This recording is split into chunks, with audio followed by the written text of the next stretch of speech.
broken a single file line. Morning Cup on the lead with New York Riesling. New York Riesling to the lead. From Morning Cup, who takes the second spot with Happy Instead. Almond Cider 3 deep with that pair, and a length and a quarter to Shipsational, who drops to the back. The favorite will have to pass them all. They go into the far turn around the long shot. New York Riesling carving out the fractions in the opener. A length and a half in front of Almond Cider in second. Happy Instead third, losing a little bit of ground in third while sent along from that position.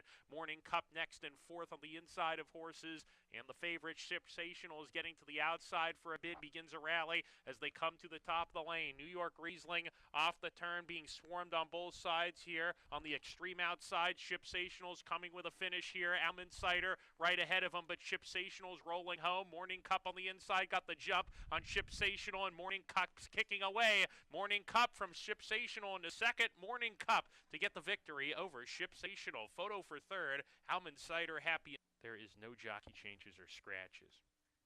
Race 2 coming up in approximately 21 minutes. Race 2 at 5 furlongs. And Laroff cruising to win from the inside post. War Terminatrix from the outsider. Quickest with La Indecente pushed upon between that pair and is up there in the vanguard. Those three are 2 lengths clear of Crystal in the fourth position. Another 2 lengths to Widow. And Toast to Success at the back. Cruising to win is first. Cruising to win into the turn. A neck in front of La Indecente. The 7-5 favorite right there to match her going into the turn. Gap of 2 to War Terminatrix. Crystal to the inside. Slips inside of her. And another 4 back to Widow. Toast to Success at the back as they approach the top of the lane. La Indecente head in front, cruising to win. Back to second as they come to the top of the lane. Crystal, the rail's open for her to come on through. La Indecente down the lane with Crystal. These two going at it in the final furlong. La Indecente still with a nose in front of Crystal. War Terminatrix trying to come on here. La Indecente, 16th to go, starting to edge away. La Indecente, shout out Raylu. La Indecente gets it. Second home Crystal, then War Terminatrix is 3 through 6. Post time for the third race coming up in 19 minutes. A reminder, ladies and gentlemen, our first and Laroff, slow break from MG Dash, who's at the rear of the field after that. Support the Cat right to the lead. A Knight's Courage sent hard for speed as well. Frontal Vision in the mix. The Saxon Story easing off the early leaders. Contentious tempo on the front end. Frontal Vision head in front. A Knight's Courage there to match him from the inside. Support the Cat 3 deep with that pair, going a little better than the other two at this point. There's a gap of 4 to the Saxon Story off the speed. A length clear of Awesome Weapon and the favorite MG Dash trying to split that pair, being encouraged to pick up the pace as they come to the top of the lane. A Knight's Courage, Frontal Vision, Support the Cat in the 3 path on the outside. These 3 still across the track as they come off the turn. The Saxon Story staying on the rail as they come down the lane. MG Dash still struggling behind horses. Furlong to go. Support the Cat is taken over. Blue past the Knight's Courage. Frontal Vision weakens. The Saxon Story on the inside battling for a minor award. Support the Cat full of run today. And Support the Cat under a hand ride, won by 3. A Knight's Courage was second. Third home for that win. Race 3 complete. We move along to race number 4. Start of the late pick 5, races 4 through 8. Please note in this race, ready to go. And Laroff. Sway the Jury on the far outside, pretty much run the break, but they're lining up here in the first furlong or so, and they're not far apart. They're down the back stretch. On the inside, Stegosaurus, narrow lead, Yohida Moneymaker, and 10-run rule between that pair. A length and a half, now 2 to Sway the Jury, who can see the other 3 runners in front. They go into the far turn. Stegosaurus has the lead a half length. 10-run rule shaken up from the second position. Yohida Moneymaker is 3 deep, trying to commence a bid from there, and saving ground is Sway the Jury, who just got a dream run up the rail. Sway the Jury from last to first within a blink of an eye, and is taking command and hugs the inside coming off the turn here. Stegosaurus gives way. Yohida Moneymaker in second now and is clearly in that position. 1 furlong to go. Sway the Jury made that nice move on the turn, and it was the winning move. Sway the Jury. Now it's just a guessing game of how much he's going to win by. Sway the Jury, Luis Perez in a canter. Yohida Moneymaker, second across the finish. 10-run rule jockey, Sway the Jury pays $370 for the win. And number 6, Sway the Jury was first. 3, Yohida Moneymaker second. 2, 10-run rule third. 1, Stegosaurus fourth. 6, 3, 2, 1, your official. Here you go. And we're off. Good dispatch for all the runners in the race. She loves to move, moves to the lead right away and clears off early. Here's Let's Maga on the inside. The rail's open. Here he comes to challenge. She loves to move. These two together, and they open up 2 lengths on Kaz's Rose in third. Reiterate, Make a Joyful Noise are swarming that runner. And also Mrs. Bell, who's clearly into third going into the far turn run. Miss Pab is last, 5 or 6 behind as they round the far turn. She loves to move in the 2-path, nose in front. Let's Maga right there to her inside, and these two are together, sparring, coming to the top of the lane with Mrs. Bell, 3 wide coming off the turn. Make a Joyful Noise is 4 deep coming down the stretch. Reiterate, down on the inside, finding room as She Loves to Move is dropping anchor. She's done with a furlong to go. Reiterate on the inside, trying to catch Let's Maga, who's still in charge. Mrs. Bell and Make a Joyful Noise both moving, 4 driving as they come to the finish. It's going to be real tight between Reiterate and Mrs. Bell. Mrs. Bell got it in the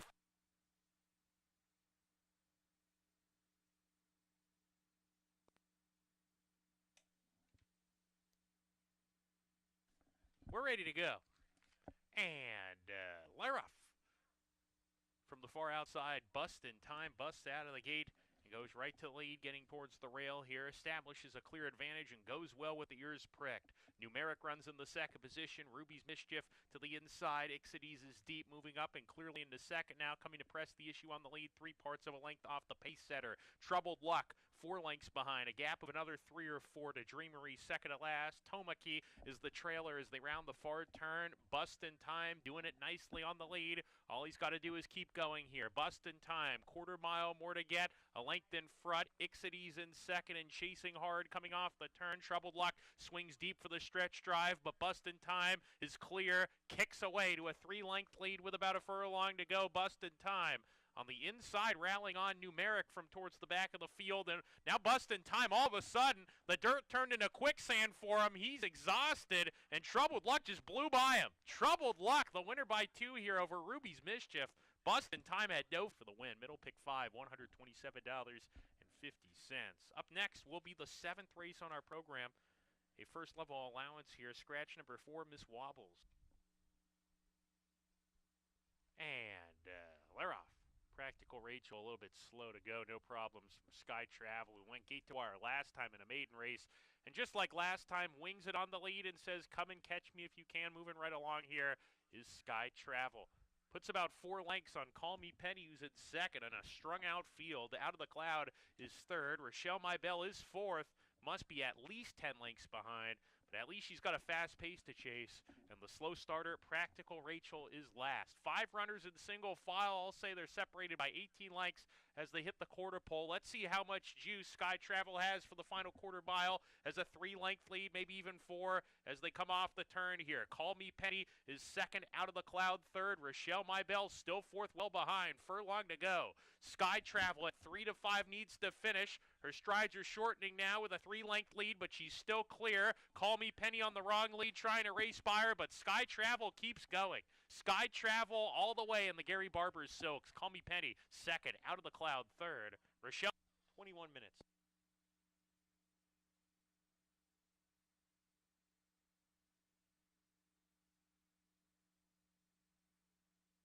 We're ready to go in the finale.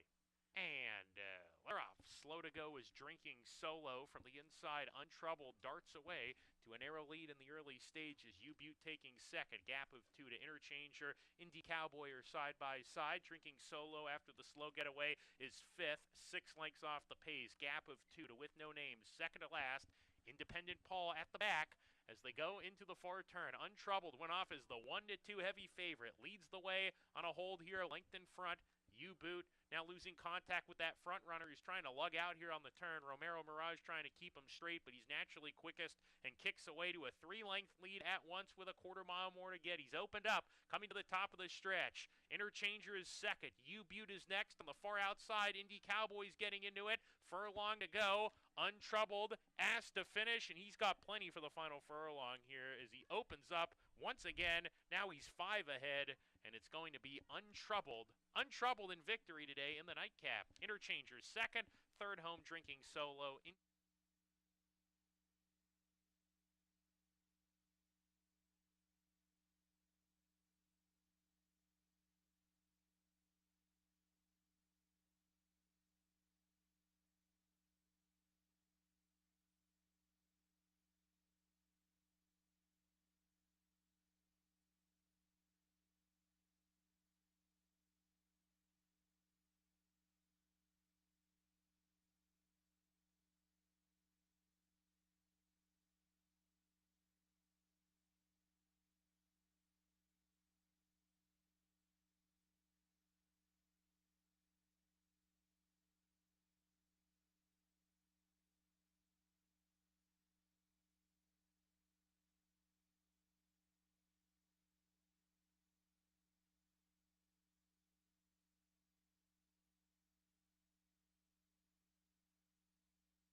Ladies and gentlemen, will you please rise as we present with pride our national anthem?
Good afternoon to everyone, and welcome to Finger Lakes, a Monday afternoon of thoroughbred horse racing. 8 races are scheduled. My name is Bill Downs, track announcer here at Finger Lakes, and I've got the scratches and changes for today's card. In the first race, scratch number 3, King Phoenix. Number 3, King Phoenix, is a scratch for the first race. Number 1, Fighter Kite, is 2 pounds over. Second race. In race number 2, number 5, Sweet Lilac, the rider is 2 pounds over the assigned weight. Third race. Number 3, Cast a Coin. The rider is 2 pounds over. Do have a late work for number 3, Cast a Coin, at Finger Lakes, May 14th. 3 furlongs on a good surface, 36 breezing. Fourth race. Fourth race. No scratches or jockey changes, but a late work for the 1A E Complicado. Workout at Finger Lakes, May 14th. 3 furlongs, good surface, 37.30 breezing. Fourth race starts the late 50 cent pick 5. Fifth race. No changes in the fifth. Race number 6.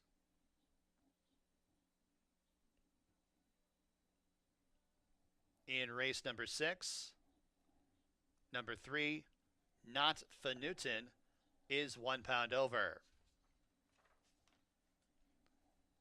Seventh race.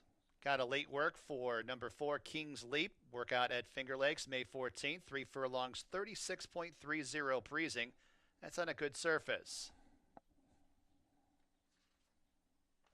Then in the 8th and final, scratch number 8, Honor the Bull. Number 8, Honor the Bull's a scratch from the 8th and final. That's a look at the scratches and changes. We want to let everyone know there's free Finger Lakes past performances on drf.com online. You got to be a member to access, but free Finger Lakes past performances today. Got about 53 minutes to race number 1. Have fun and good luck.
And welcome everybody to Finger Lakes Gaming and Racetrack. I'm Dave Batice going over the card today.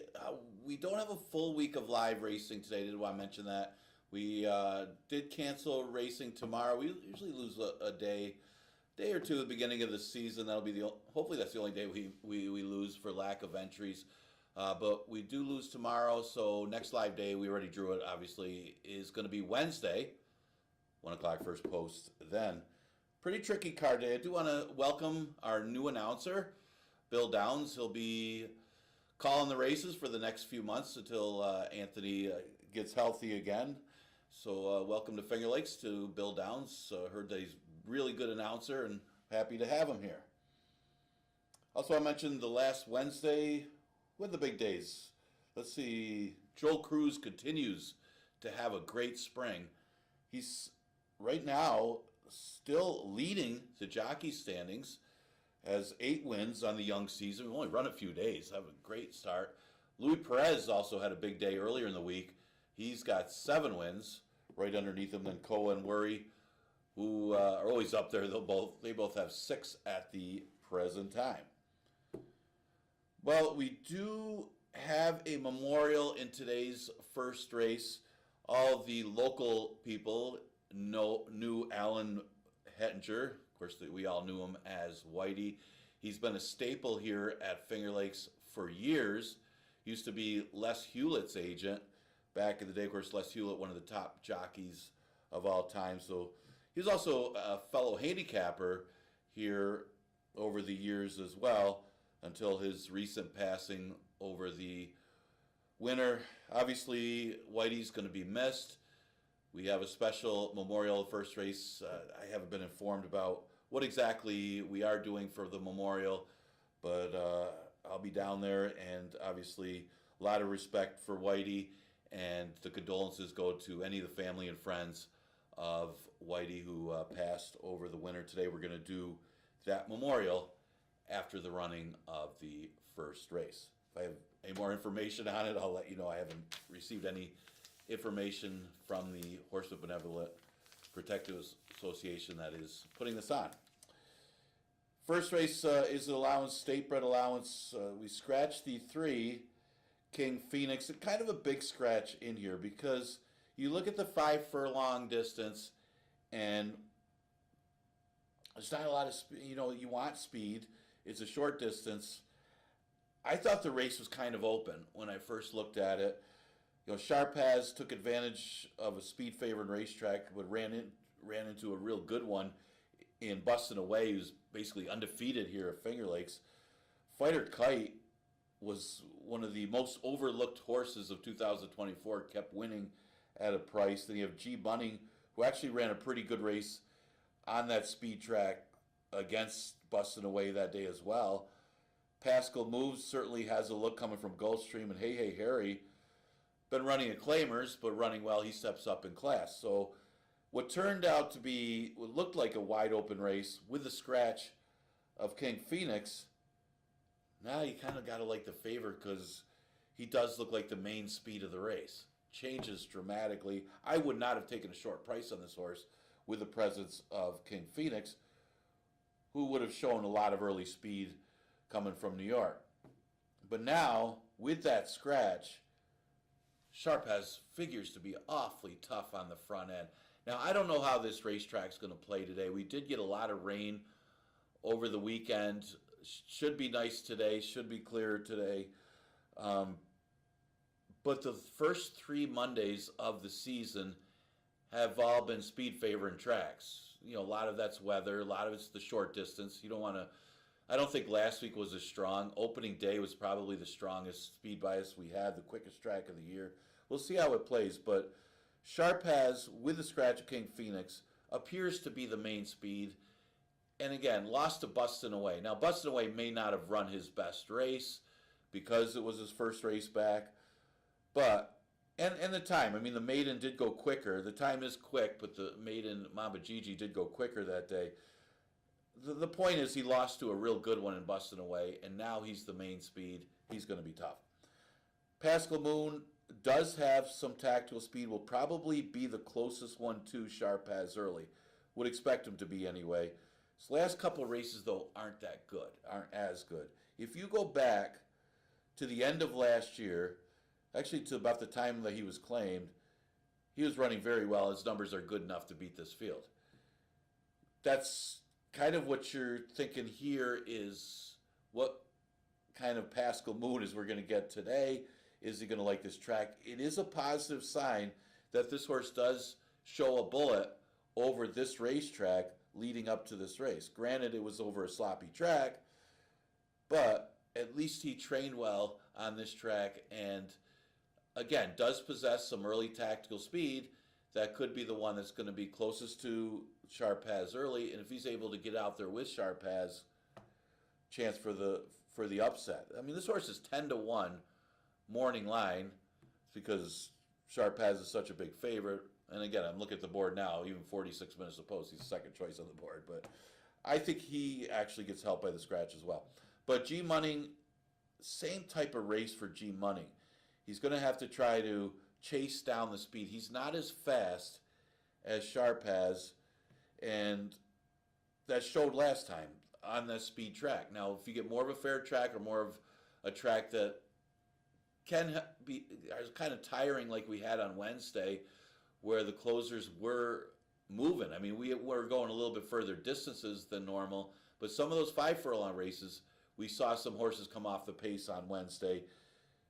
Maybe G Money could turn the tables in that sense, but he might need some help up front going 5 furlongs to chase down the speed, but he could also improve off of that last race. So not really going out on a limb here in the first. I'm going to go with a 5, 6, and 2 in the White Memorial. Okay, second race, we'll go the same distance of 5 furlongs. This for fillies and mares going to Lifetime. Got a slight upset according to the morning line. Impermanence figures to get a lot of play in here. She did run good off of the layoff.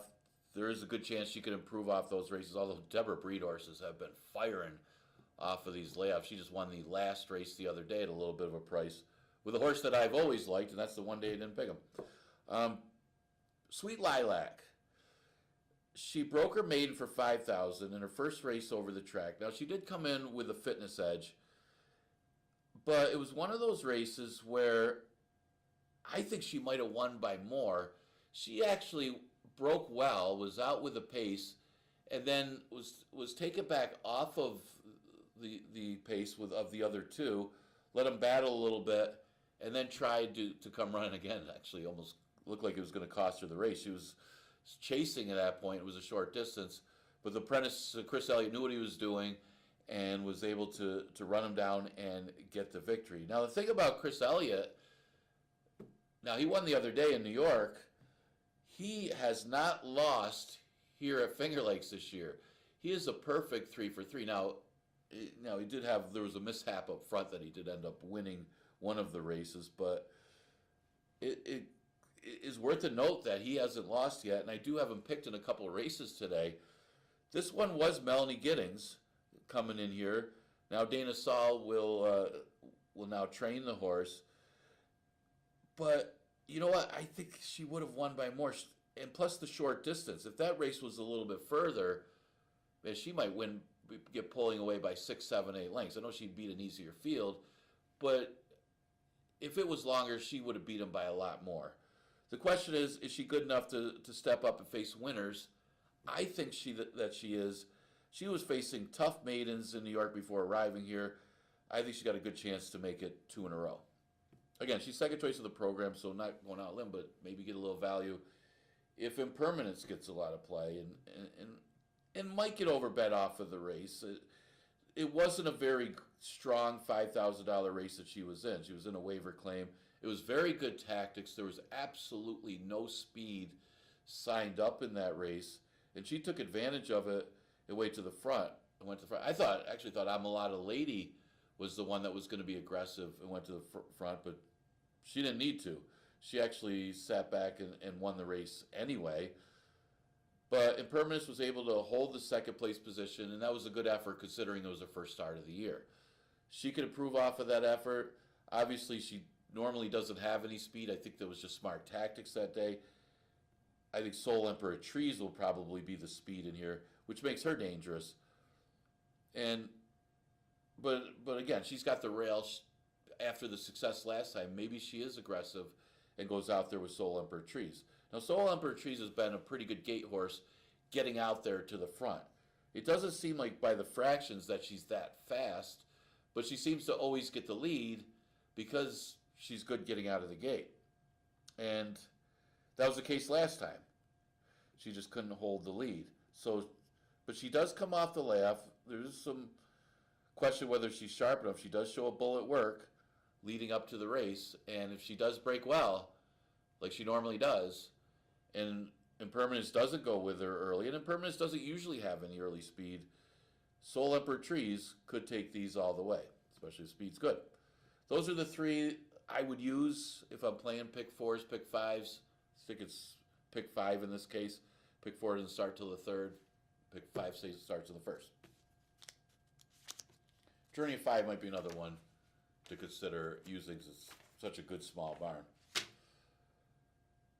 Third race is a good allowance, never won 3 condition. It starts the pick four as mentioned. We also got pick three, all kinds of wagering on the menu for the third race. If you're looking for a lot of items on the menu, it's in the third. I'm coming back with Puckish, who looked good winning, had to chase down the speed in that race. Again, May 5th was a Monday, Cinco de Mayo, where speed was good, especially the first half of the card. Speed was good all day, opening day. The other 2 Mondays, it was especially good the first half of the cards. And that was the case. And Puckish was one of the few horses that ran down the speed, which was Shorts in the Winner, who had a strong look in there. Shorts in the Winner was the co-favorite, ended up second choices. Puckish did take a lot of money in that race and liked the off track that day. Now, Buckley's started out very well. His horses have been sharp. He's won with the first 3. He's already got 5 wins on the season. Great start to the season for a very good trainer in John Buckley. Now keep in mind, that's 4.5 furlongs he had to chase the speed, but he's only 2 lengths off of the speed. That was pretty quick, which means you're stretching out a furlong. If he wants to keep that same running style and stays as sharp, he's going to be up close to Stars and Stones, who figures to be the speed. And that's the race. I mean, Stars and Stones is quick. He probably gets the lead. If Puckish breaks well enough, he's with him, maybe a length off of him, and I think he can make a move that could wear down that rival. And the reason I say that, normally you look at this race and you say, well, Stars and Stones is a speed going 5.5. He's pretty good. He's going to win. He just got beat by Storm and Sammy, who's been razor sharp, winning 2 in a row. The only problem I had with Stars and Stones, and why I didn't take him to beat Puckish, although Puckish comes out of some good 3-year-old races and 2-year-old races before even arriving here. The main reason is he's gotten second an awful lot, where he's had the lead and somebody just outfinished him at the wire. That was the case last time. It wasn't a case of being on the lead. He was actually making a nice move up the inside. It just got beat at the wire by Storm and Sammy. But you see all the other seconds. Again, there's some good rivals that are beating him in those races, and if speed's good, he's going to win here. But I took a little bit of a shot against. I mean, they're both going to be co-favorites in here. And at 5.5, at 4.5, I definitely would have liked Stars and Stones. At 5.5, I'm pushing a little bit towards Puckish to maybe wear him down late with all those seconds. So I'm going to go with the 2 and the 4. St. James gets the extra furlong. I'd love St. James in here if it was, say, 7 furlongs, maybe even 6 furlongs. You think St. James could pick him up if there's a little more speed. Again, there's not a lot of speed in this race, considering Stars and Stones is the speed that I don't know if he's going to have enough to run at. Obviously, 4.5 is way too short for him, and he ran well, considering how much lengths he made up. If they back up at all, St. James is going to be rolling. He may be better than these horses. The question is still, is 5.5 a little too short without a lot of pace in it for St. James to get the win? If it's a mile, St. James would easily be my top choice in here. 5.5 is a little questionable. He's going to need some help up front, probably. Maybe a little help with how the track's playing. Okay, fourth race for fillies and mares, a maiden race, going 5.5 furlongs. Yeah, I lean towards the outside horse, Equinox, because she was running against maiden special weights in New York before arriving here. Ran against a pretty good special weight field. I say that because it was the first race of the year, and Maba Gigi recorded the fastest time of the year. And it was no fluke because it turned out to be a good race. The horse that was second, World Bank, ended up coming back to win and actually looked good coming back to win in her next start. She seems like a better horse this year. Equinox would finish third. Could turn this into a key race, that top fastest time race, first race of the year. I guess we'll find out how good Maba Gigi is. That horse runs this week too. But I like the fact that she was running against so much tougher, those special weights in New York, was off of a very long layoff to run that good third. So you got to think that she may have needed the race and may improve. Just hope she doesn't bounce off it. But if she improves off of the race, she's simply going to beat these. Like her on top, not going out on a limb. The 5 Better Be Smart could be the main threat. Now, there's a questionable pace scenario in this race. Not a lot of horses that are flashing any speed. I mean, Chuckatuck showed speed, but she also went 47 and change last year. Tail of a Tail flashed some sprint speed. I thought she might be the one to get the lead, but she is coming out of a mile race when last seen in February. But in her sprint races, she's up close to some relatively decent fractions in New York. The other one that might flash some speed could be Better Be Smart. Even if she doesn't, and she doesn't have a lot of speed, but there's not a lot of speed in this race, that she could be out there with what I think tail to tail. Again, it's a very questionable pace scenario, which could put a horse like Equinox, my top choice, up against it if they go very slow for the 5.5 in this race. And Better Be Smart looks like she could get first run on Equinox, even though she comes out of a little bit easier races in New York, and she seems to want the turf. Good to see Charlton Baker. And you got to respect the connections. They've won some stakes races. Talk about Albert Freed and Charlton Baker. Looks like he's got some more horses here this year. He's going to be a factor. Again, tail to tail could possibly be the horse on the front. It's probably Chuckatuck. Again, Chuckatuck, when she went to the front, didn't go very fast at all. And tail to tail, even though she's coming out of routes, did show some sprint speed. That could be an advantage for her if she is able to make the front in here, if she wouldn't be a big surprise. So I'm going to go the 6, 5, and 3 in today's fourth race.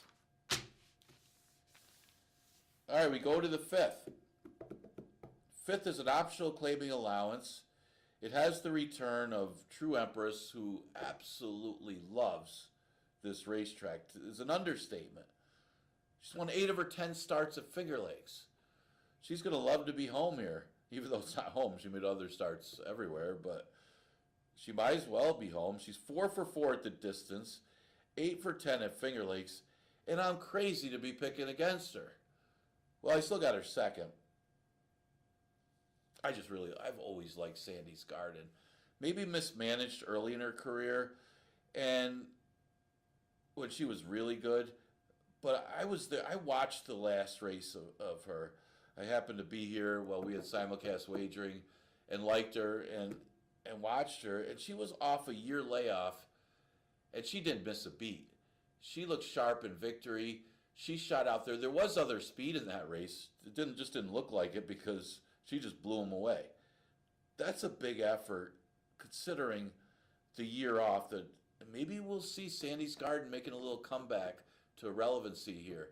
She was such a nice horse early in her career.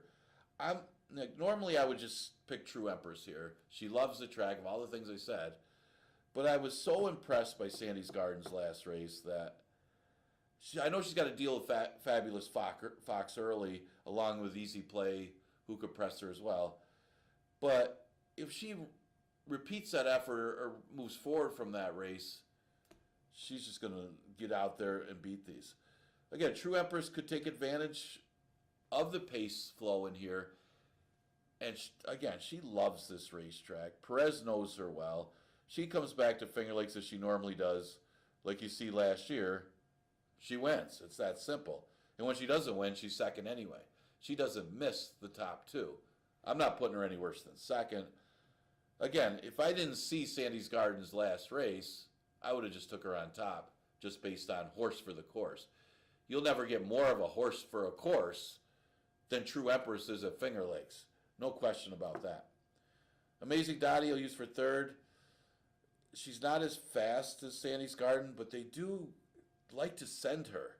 So one of the things I notice about Amazing Dottie, I don't think they need to. I think she's a horse that is just as good coming from off the pace. But, John Davila was an aggressive rider. He liked to send her. They were sending her in New York, which, again, she doesn't have to be sent like that. It does work for her sometimes when she's a speed. I don't think they should send her here, as she might be burnt out with trying to go after Sandy's Garden and Fabulous Fox. But she could get a nice stalking trip behind those two, and she's classy and fit enough that she should be right there. 2-1-5. Wouldn't be surprised, though, if True Empress just comes in here again and does what True Empress does. Horse for the course. Okay, we got a mile for the sixth race. I haven't had many route races this year. Is this the first mile? Did we run one earlier? Yeah, this is the first mile of the season. I know we got a couple coming on Wednesday, so we got a couple other route races of a distance of a mile. So good to see they're stretching out. This time of year, you got to handicap these route races a lot differently than as we get into the year. And why I say that is just on being here historically, the horses that have had experience this year or recently going distance almost always win. It's the same thing for the 2-year-olds when they stretch out later in the year. But this time of year, that fitness edge of going the route has a big advantage of the horses stretching out, especially when they've had only one start off the layoff, and that was in a short 4.5 furlong sprint. That's been the case. With that said, you got a couple horses that have had route races this year entered in this race. So you got to kind of narrow down, and you look at the numbers. Senegal, who's been here before, did run okay that race. Ran third in a maiden race. Lost to Prophetic, who's in this race, by the way. I like the race that this horse ran. That's a fast time for Aqueduct. Anytime you go under a minute 40 at Aqueduct is a fast time for a mile, especially in a state-bred allowance condition. Now it goes from that allowance state-bred condition to a straight 2 lifetime here at Finger Lakes. That should be easier as well, though you do get a couple good-looking rivals coming from New York and Tampa. But on fitness and off an 85 buyer, I'm going to go with Senegal on top. If he repeats that effort, he's going to win. Kitty Hawk is the main threat. This one ridden by Chris Elliott, who hasn't lost yet at Finger Lakes. I mean, that bug weight really matters here at the Lakes, especially with the route races. Now, Elliott was on, there was a 2-horse race in New York the other day. Chris Elliott was on one of them. He was on the inside. And there was another horse that was actually favored, the favorite of the 2 horses, on the outside. And the reason where I'm going with this is where that apprentice allowance weight comes in with a good rider like Chris Elliott. He rated the horse perfectly on the front. The other horse is trying to press him, trying to make the move at the right time. He just kept a task, used that weight, rode a perfect race, and won the race. Sometimes those 2 and 3 horse races are the tougher ones from a pace standpoint. And that's where that apprentice weight really does come in, especially when you're talking about a race like this, going a distance of a mile, where a lot of them haven't had the route experience this year. Fitness is a question. They're feeling that weight on their back. And that's why we used to have handicaps here at Finger Lakes. And I think that could maybe could be the difference. If Kitty Hawk does beat Senegal, it could be that weight advantage when you talk about the 118 versus the 123. 5 pounds can matter in the first mile of the season. Revivalism and Prophetic, yeah, 2 for the price of 1 here. I get both of them. Even though I'm putting 1A, I get both of them.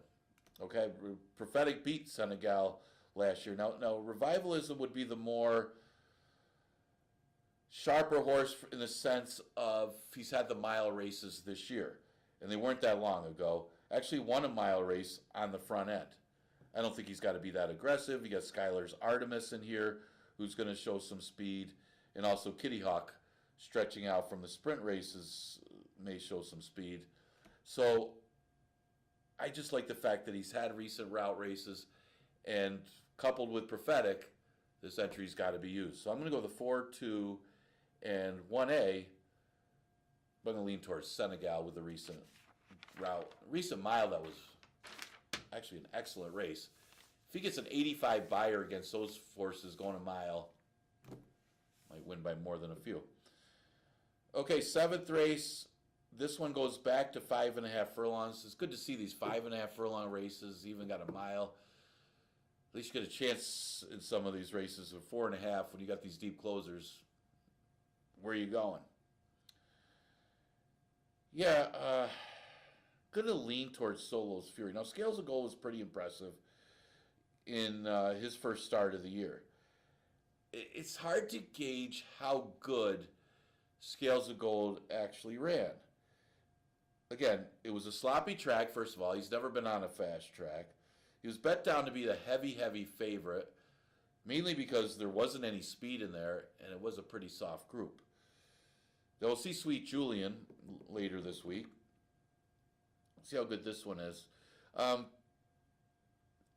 It's not the strongest of 2 lifetime fields, and there isn't a ton of speed in here. I do think that you got Can't Stand Disco, who did flash some speed to win a maiden race, and Resistance Feudal's got a little bit of speed too, that Scales of Gold might have a tough time getting a clear, easy lead in here. Now, he's flashed speed in both of his races, again, on-off tracks, but it's not like the races were that fast. Not taking anything away from Scales of Gold. He did draw away from that field, again, on a speed track. So, I'm saying all this because I think he's going to be the favorite in here, but I do like him if he could clear for the lead. I just think he's not going to have an easy lead in here, and that's where Solo's Fury is going to have a chance to run him down.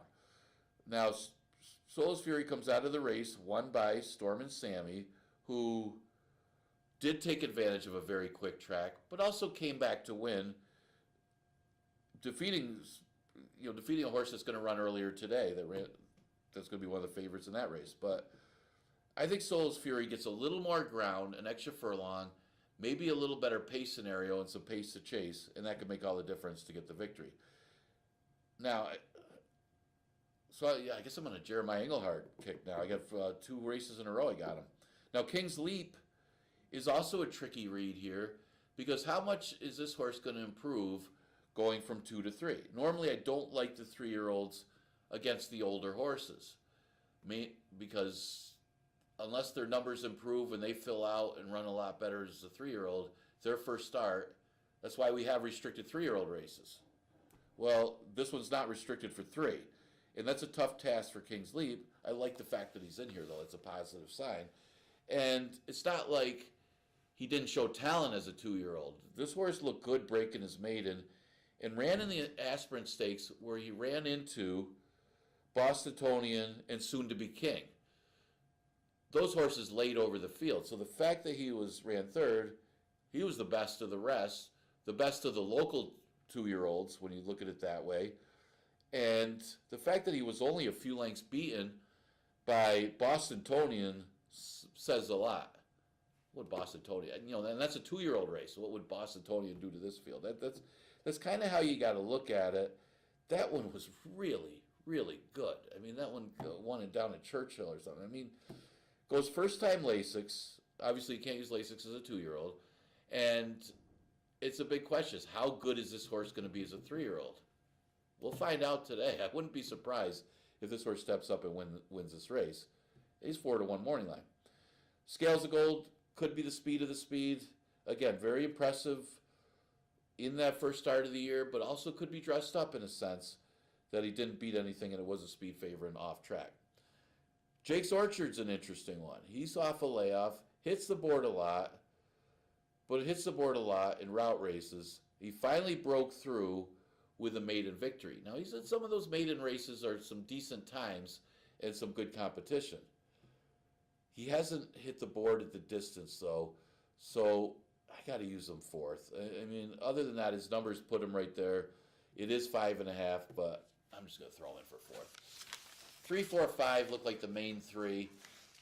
I'm going to lean towards the 3 getting the trip, and 3, 4, 5, 7 for the super. How about that? 8th race, scratch the 8. Honor the Bull. Another route race, second route race of the season. This one goes a little bit further, mile 40. You'll get a nice view of it if you're out on the apron or out up in the grandstand. A little more difficult race, too. Again, just did the whole thing on the weight and Christopher Elliott. I got him winning 2 wins in a second today. Again, undefeated at Finger Lakes. Maybe keeps it going. I also like the name of this owner, Beast Mode Racing. Got to get into beast mode. Well, you don't want to get in beast mode at work. I've learned that. Comes out of some $30,000 maidens that aren't bad. And Elliott normally rides his horse. And I like all for the reasons I was talking about earlier with the weight and the mile race. Now, did regress with the number last time off of the previous start. But, again, comes in with that fitness edge, running these recent races. Last time 7 furlongs, the mile before. And it's got good early speed. I expect this horse to get the lead against these rivals. And they're all chasing a horse that's got the apprentice weight, carrying 118. Get a lot of horses carrying 123, chasing that 118. And the recent form is very good on all of it suddenly. Hope I can say that one right. That I think he's got a good chance to go all the way. An interesting one, though.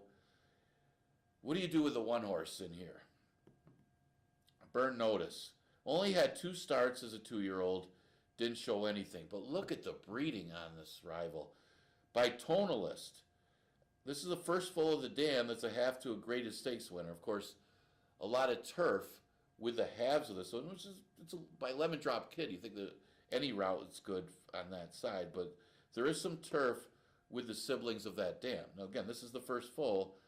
And by Tonalist, so the dirt's there. They paid $125,000 as a yearling, is a Kentucky bred.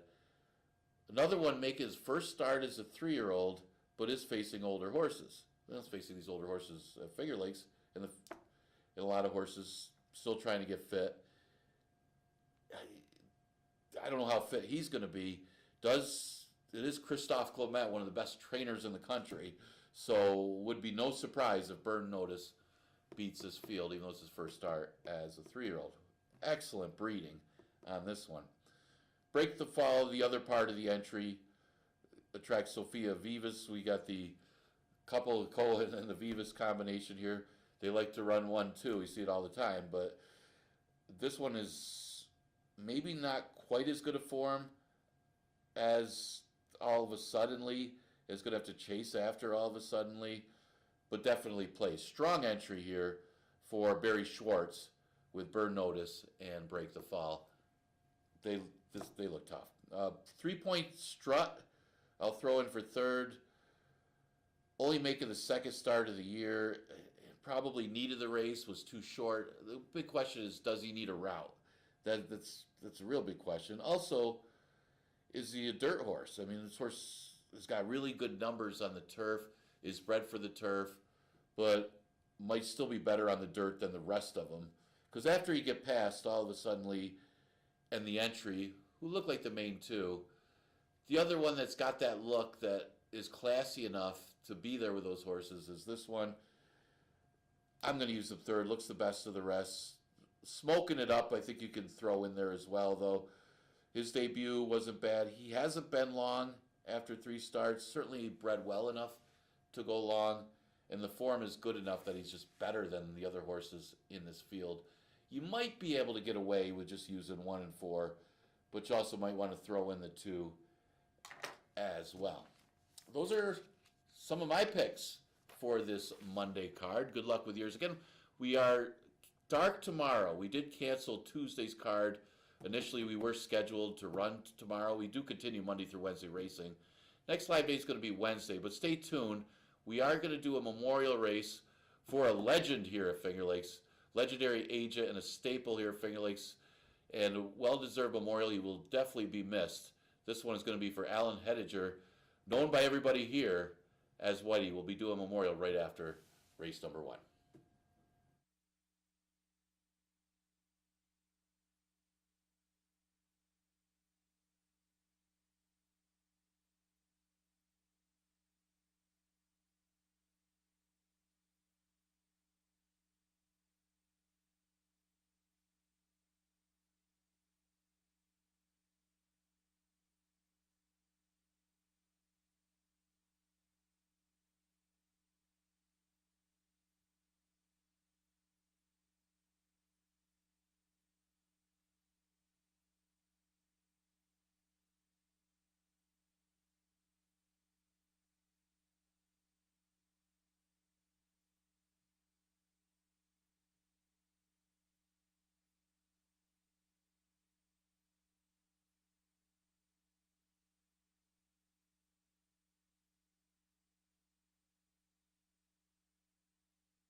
Got about 14 minutes to race number 1 here at Finger Lakes. Reminder, free Finger Lakes past performances on drf.com.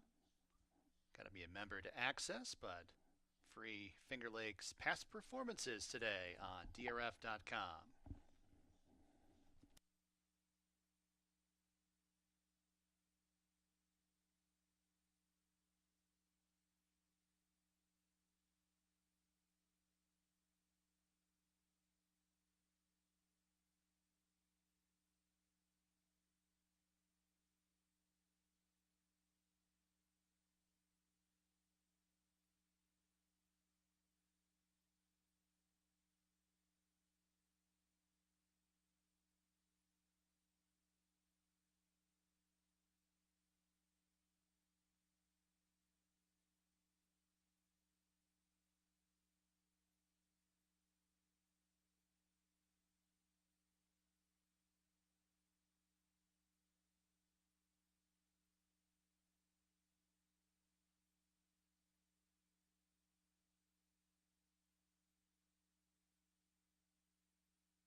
Horses coming on the track for the first race from Finger Lakes. Scratch number 3, King Phoenix. Here's the field. Number 1 is Fighter Kite with Carlos Camilo aboard. Number 2 is G Munning, Michael Davila Jr., the jockey. Scratch the 3. Number 4, Hey Hey Harry with Andre Worry aboard. Number 5, currently the big favorite, Sharp As with Jeremiah Flores. And rounding out the field, number 6, Pascal Moon, Jose Baez, the jockey. 5 minutes.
Early pick 5 starts on this first race.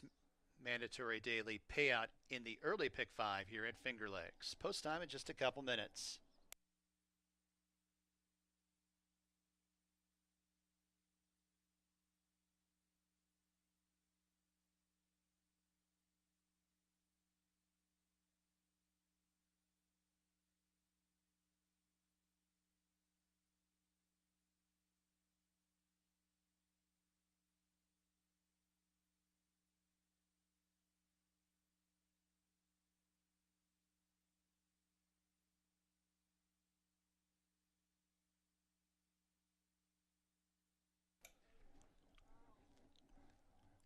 Horses are approaching the starting gate.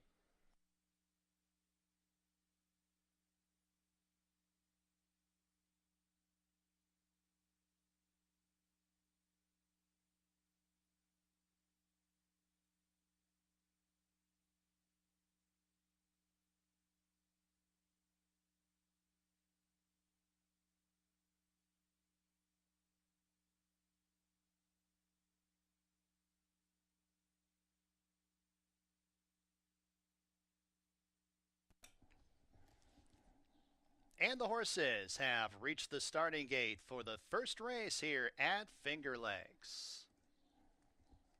First of 8 races on this Monday. Track is fast.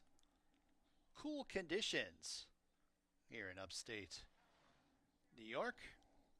Sun's trying to poke out between the clouds, but no precipitation, so that's good news on this Monday afternoon. Got a big favorite. 1-4 on number 5, Sharp As. Hey, Hey, Harry going up.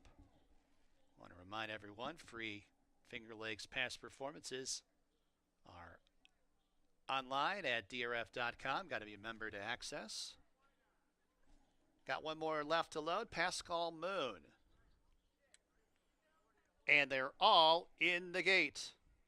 They're off and running at Finger Lakes. Not a great start for Sharp As. It's Hey Hey Harry who rushes out for the lead. G Munnings in second. Sharp As plays catch up on the outside, up into second, 3 wide, challenging for the top spot. Pascal Moon fouls that one in fourth, and 2 lengths back to Fighter Kite, who's at the tail of the field. Entry into the turn. G Munning has inside position as it's Sharp As in second. Third place, Pascal Moon. Hey Hey Harry drops back a few lengths back in fourth, and 3 more lengths to Fighter Kite, who's at the tail of the field as they arrive at the quarter pole. Sharp As and G Munning, these two do battle as they turn into the stretch with 3/16 to go, as it's Hey Hey Harry who re-rallies on the outside in third. Pascal Moon's in fourth, 1 furlong to go. G Munning on top. Hey Hey Harry re-rallies on the outside. Hey Hey Harry and G Munning, it's Hey Hey Harry forging to the front to win the opener here at Finger Lakes.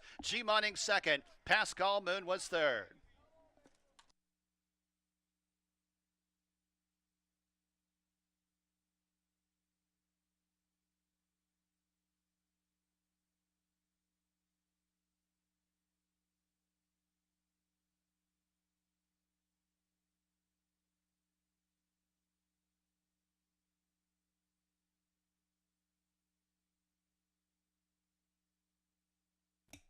Big upset in the opener here at Finger Lakes. The Alan Whitey Hetlinger Memorial Race. Number 4, Hey Hey Harry first. Second, number 2, G Munning. Third, number 6, Pascal Moon. Photo for fourth. 5 furlongs in a minute, 0.18.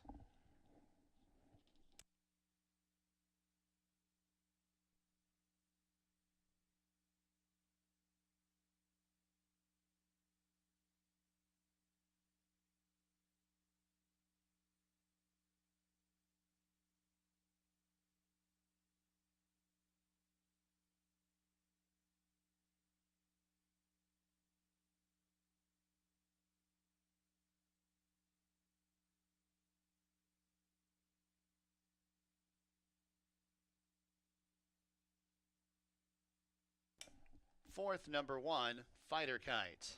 4261.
First race is official, 2820, the Winning Mutual.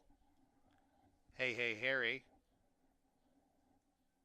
New York bred, 4-year-old chestnut gelding by Bustin' Stones out of Big and Toasty. Timothy Murphy, owner trainer. Andre Worry, the winning jockey. Ron Lombardi bred, Hey, hey, Harry.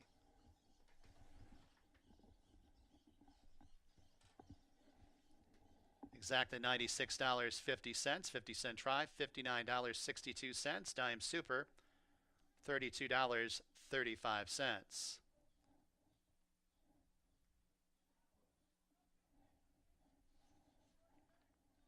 First race, the Alan Whitey Hetlinger Memorial Race.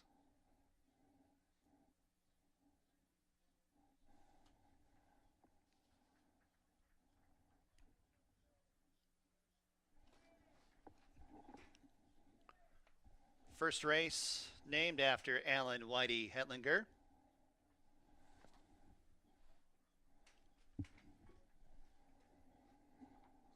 Whitey was a longtime fixture at Finger Lakes. Passed away over the winter at age 79. As you can see, a large group of friends and family gathering on the racetrack in this Alan Whitey Hetlinger Memorial Race.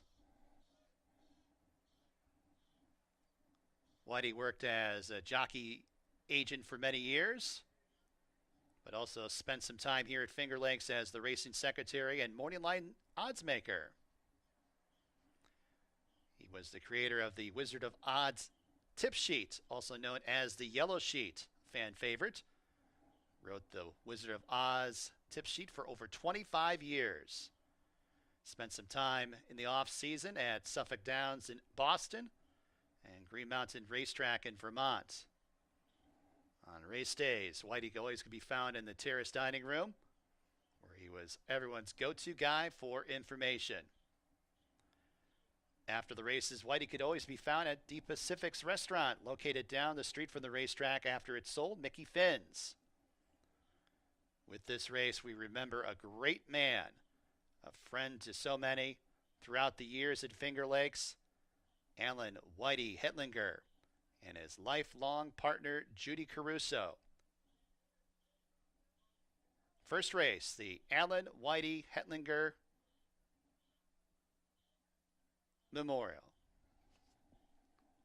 18 minutes to race number 2.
All right, getting ready for race number 2.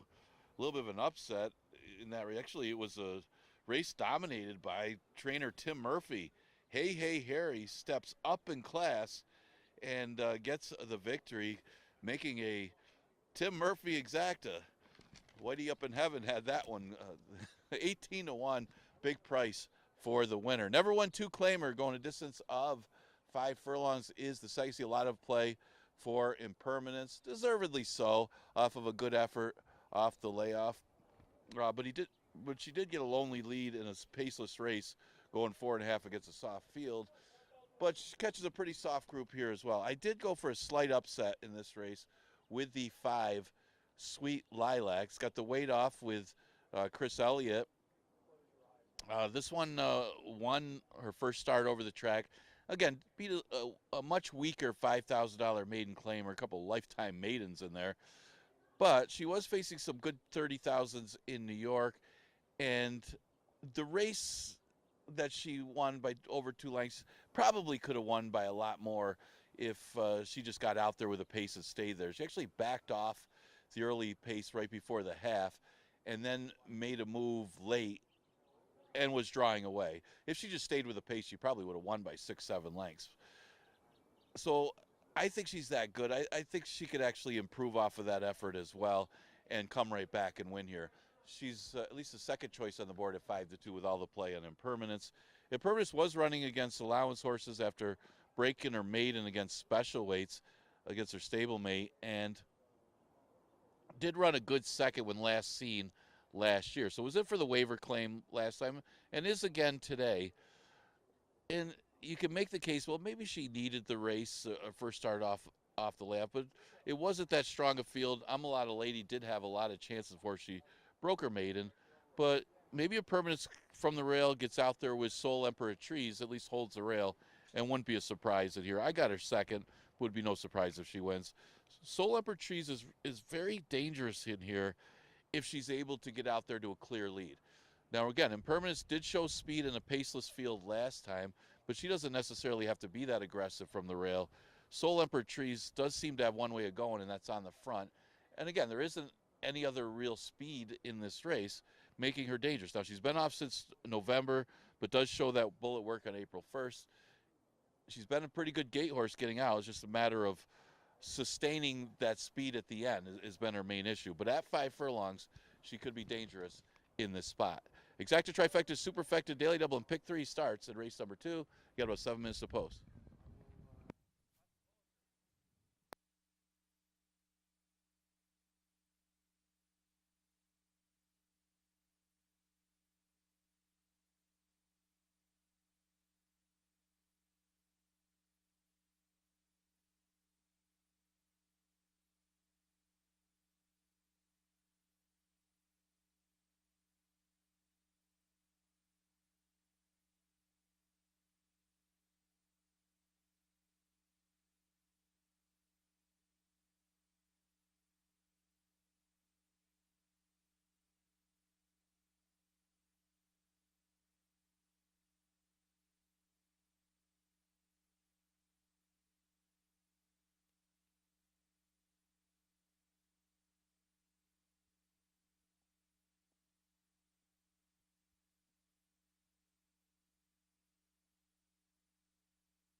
Horses coming on the track for the second race from Finger Lakes. Here's your field. Number 1 is Impermanence with Joel Cruz. Number 2, Floral Oats, Christian Navarro up. Number 3, Soul Imperatrice and Michael Davila Jr. Next up, number 4, Journey of 5 and John Barrios. Number 5 is Sweet Lilac and Christopher Elliott. And number 6, Joyful Departure and Sofia Vives. Exacta Tri Superfecta, Daily Double Pick 3 wagering, post time in a few.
Approaching the starting gate.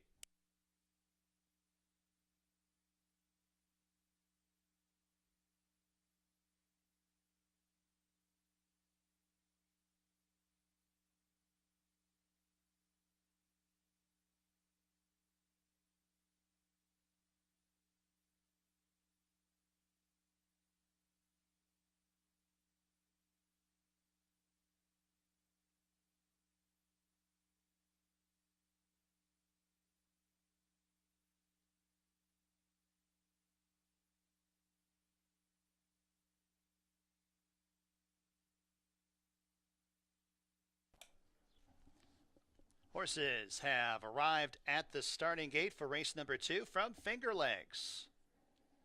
Got a field of 6 fillies and mares to go 5/8 of a mile. 4 to 5 on number 1 in Permanence. 8 to 5 on number 5, Sweet Lilac. And 4 to 1 on number 3, Soul Imperatrice. Loading up for race number 2.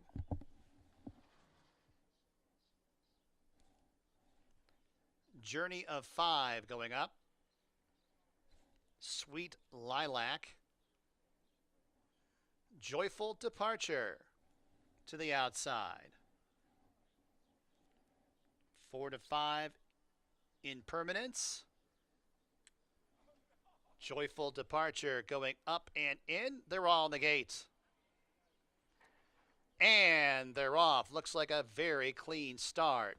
Soul Imperatrice in the red blinkers bursting to the front. In Permanence up the inside in second. Then it's Journey of 5 who tracks in third. Followed up by Sweet Lilac 4 wide fourth. 2 lengths to Fleur Oates in second last. Who's 2 lengths in front of Joyful Departure, who's wide at the tail of the field. Soul Imperatrice clears off by 4 open lengths with 3 furlongs to go. In Permanence, in chase mode, in second. Sweet Lilac outside third. Journey of 5, Yellow Cap in fourth, now up into third. Fleur Oates is scraping the paint in second last. And 3 lengths of Joyful Departure, who's at the tail of the field as they arrive at the top of the stretch. Soul Imperatrice has the lead. The lead's 4 lengths. In Permanence on the outside in second. And then it's Fleur Oates who's towards the inside. Soul Imperatrice is fatigued. Fleur Oates towards the rail. Here comes Sweet Lilac on the grandstand side. Sweet Lilac sweeping to the front. Sweet Lilac prevails. Fleur Oates in second. Third in Permanence, close for fourth. Journey of 5 or Soul Imperatrice.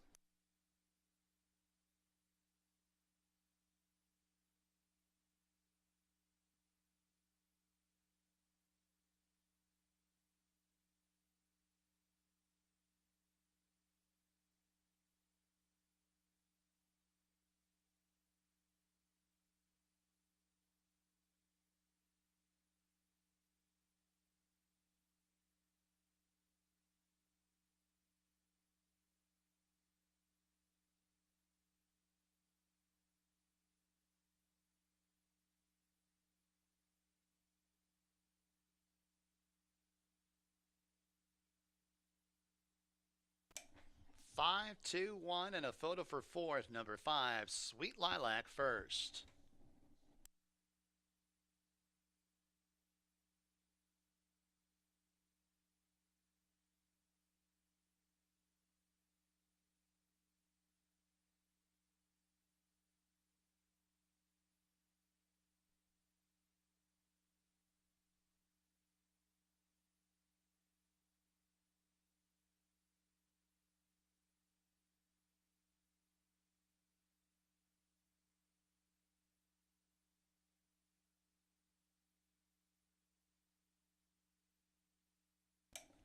Fourth, number 4, Journey of 5.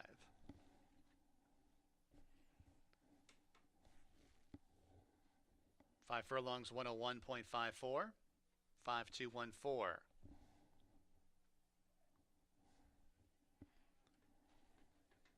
To the winner's circle, number 5, Sweet Lilac. New York bred, 3-year-old chestnut filly by Mr. Monomoy out of Absolute Package. Daniel Crone, owner breeder. Dana Saul, the trainer. And apprentice Christopher Elliott, the winning jockey.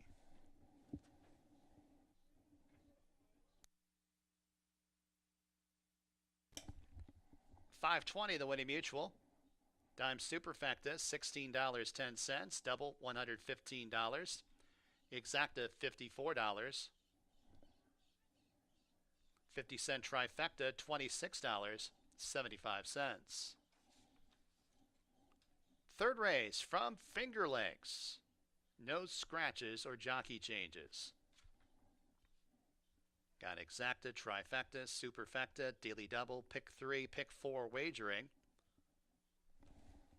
Post time.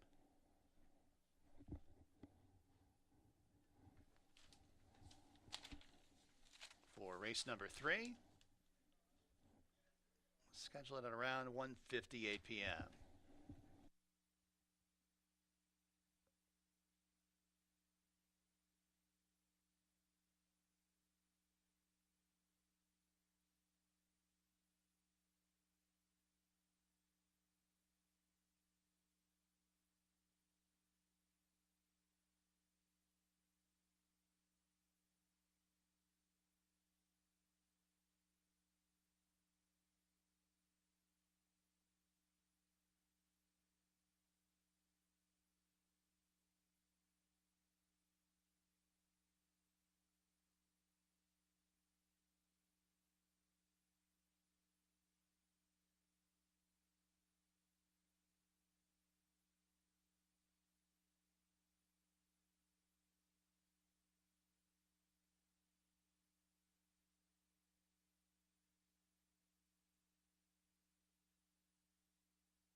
All right, horses are just now entering the paddock for a nice allowance race here in the third.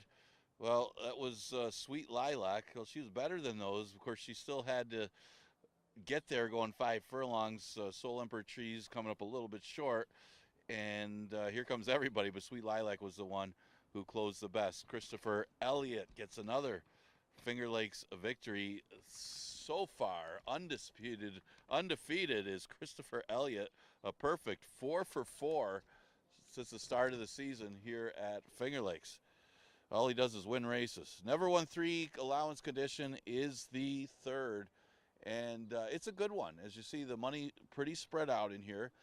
I got 3 horses that are at 2-1, and the Tin Cup Chalice winner cast a coin, making his first start as a 3-year-old.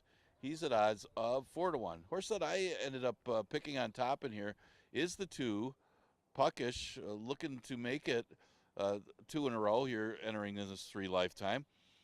Won the 2 lifetime last time in the slop. That was his first race back. He ran here as a 2-year-old, was impressive as a 2-year-old in his second start, dominating a field that included Storm and Sammy, who we've seen win 2 in a row to start off the season.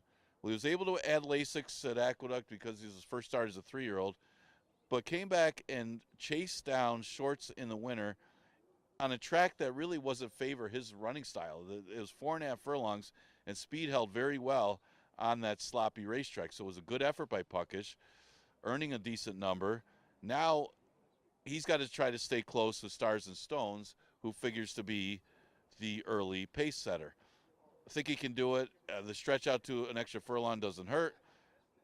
He's getting a little bit of play at 6-5. Yeah, Stars and Stones is the speed.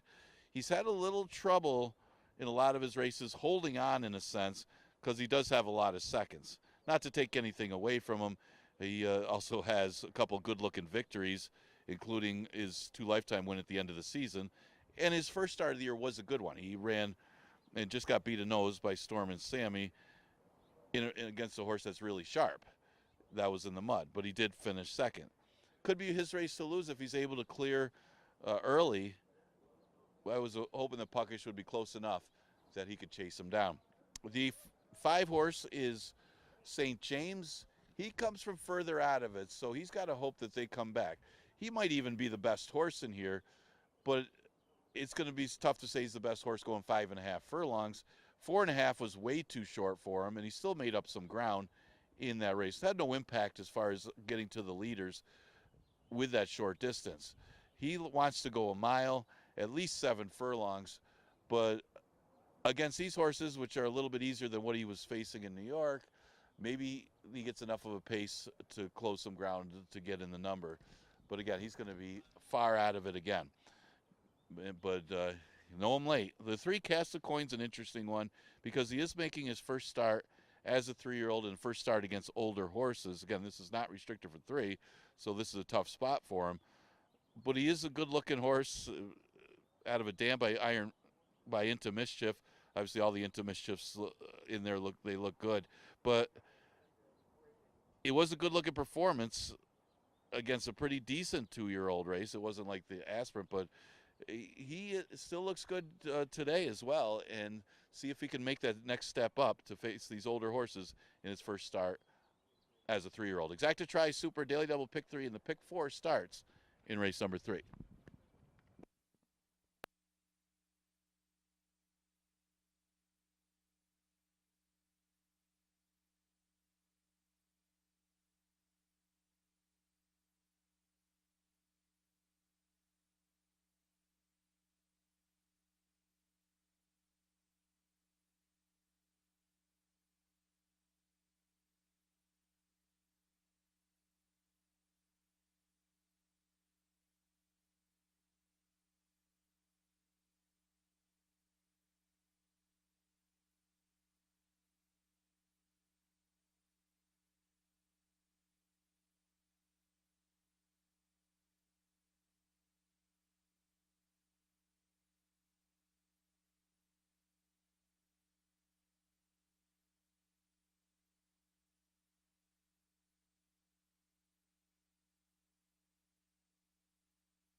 Horses are coming on to the track for the third race from Finger Lakes. No scratches or jockey changes. Here's your field. Number 1 is Hereby, and Michael Davila Jr. aboard. Number 2, Punkish, and Kevin Navarro. Number 3, Cast a Coin, Stephen Frett, the riding assignment. Number 4, Stars and Stones, and Kaber Koa in the irons. Number 5 is St. James and Luis Perez. Post time in just a few minutes.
Post time in just a few minutes.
Horses are approaching the starting gate here at Finger Lakes.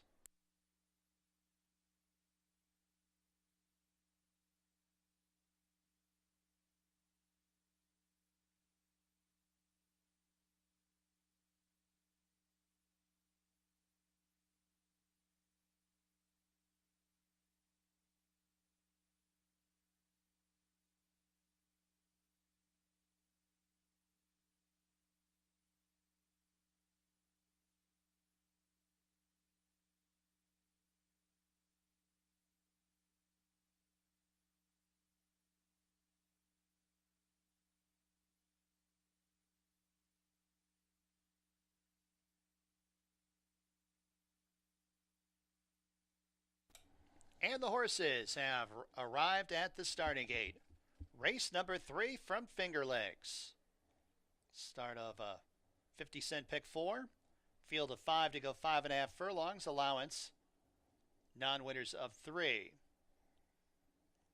4 to 5 on number 4. Stars and Stones, and 9 to 5 on number 2. Puckish.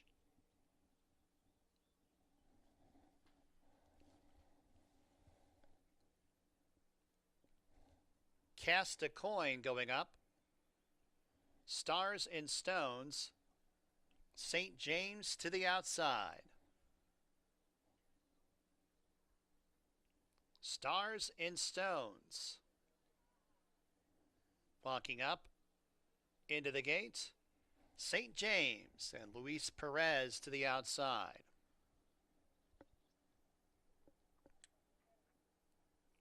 They're all in the gate.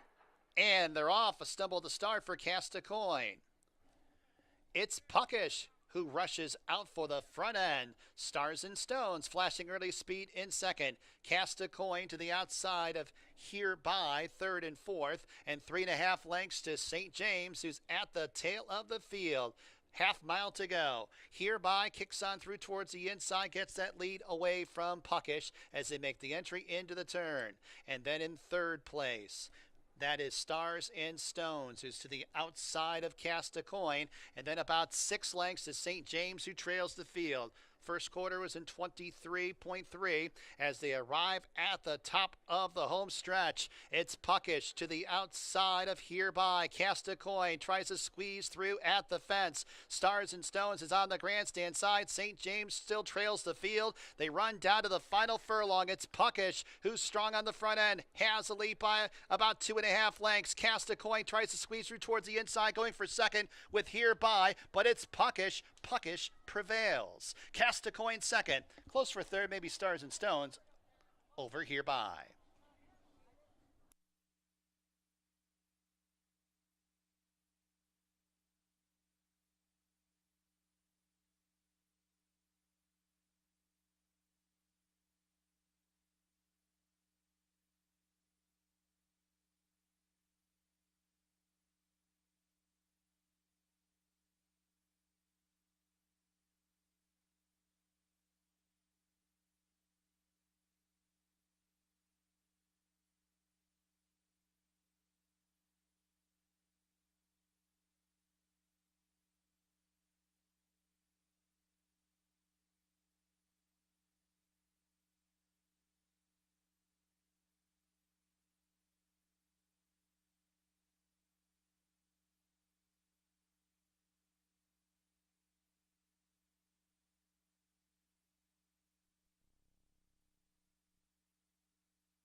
Two, three, four, one. Number 2, Puckish, first. 5.5 furlongs in 106.27.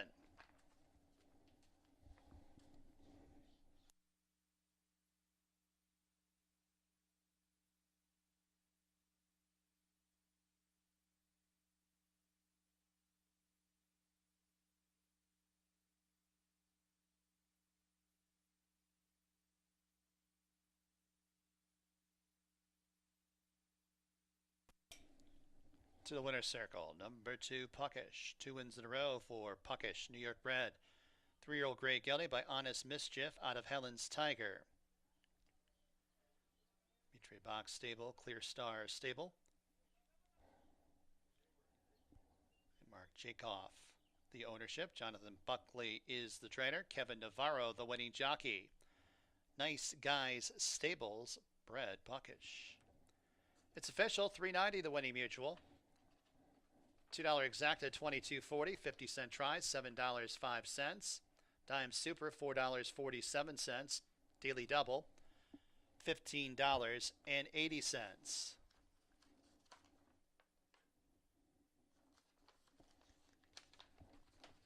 Race number 4 from Finger Lakes. No scratches or jockey changes.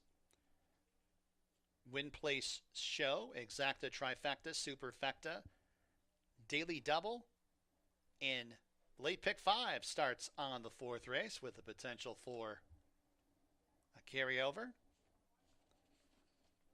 Post time for race number 4 in 21 minutes at 2:27 p.m.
The $10 racing bounce back on Memorial Day and free digital live racing programs at fingerlakesgaming.com.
Okay, fourth race on the card coming up. Good looking performance from Puckish to get the win there.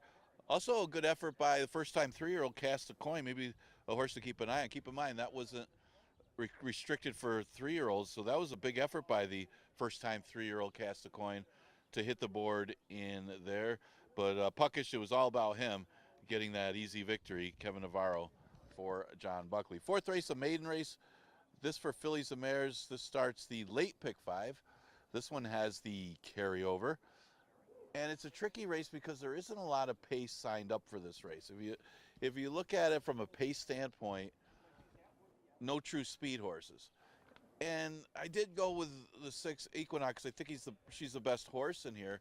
But the issue that she's going to have is the lack of early pace because she doesn't have much for early speed. She does come out of a very fast race, actually the fastest of the season for the 4.5.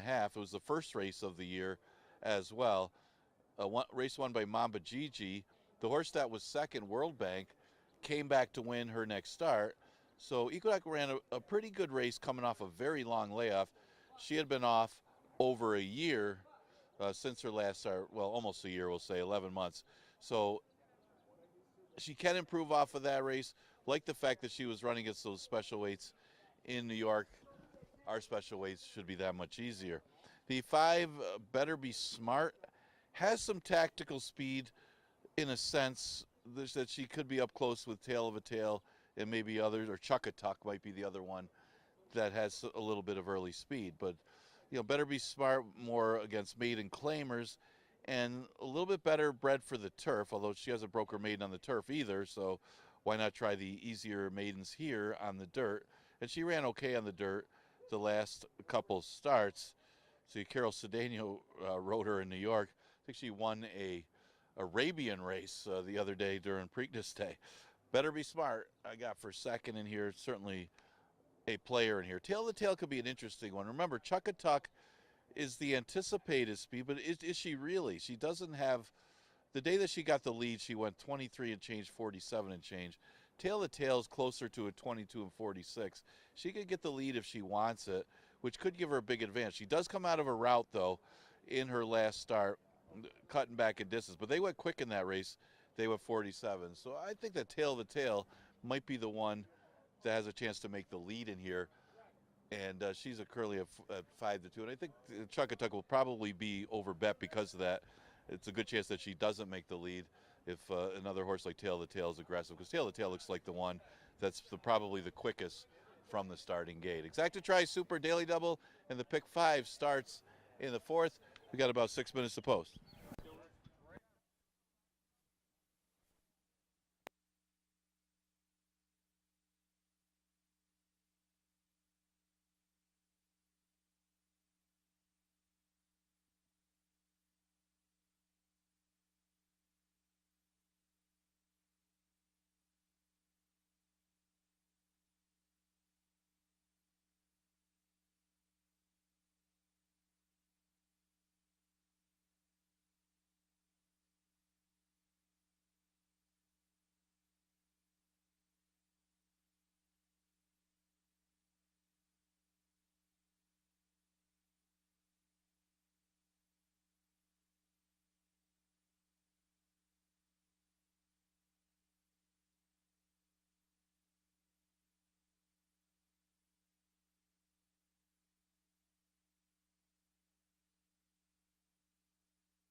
Horses are coming on the track for race number 4 from Finger Lakes.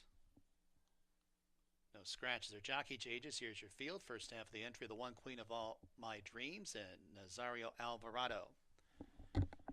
The 1A, E Complicado and John Barrios. Number 2, Thrills with No Bills and Jackie Davis. Number 3, Tale of the Tail. Here, Jeremiah Flores aboard.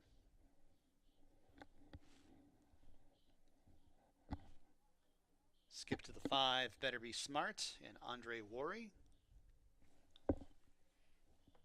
Number 6 is Equinox and Kevin Navarro.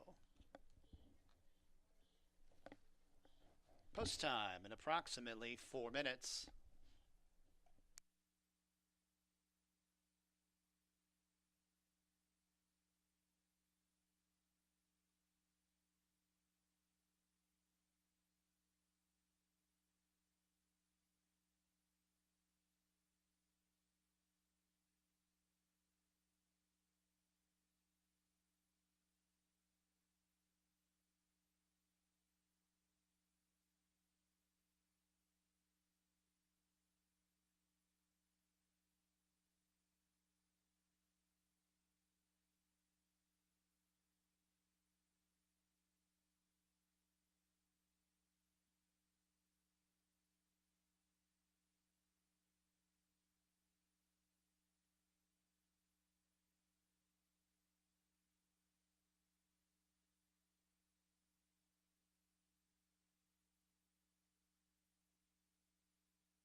Post time in a few minutes.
Approaching the starting gate here at Finger Lakes.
And the horses have reached the starting gate for race number 4 from Finger Lakes.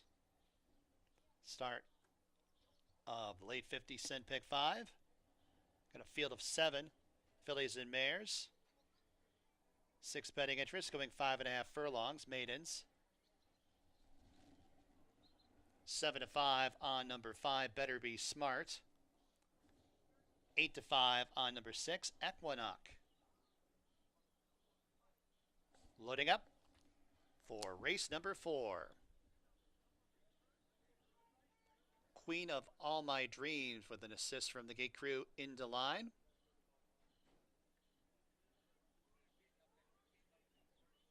Thrills with No Bills will be next.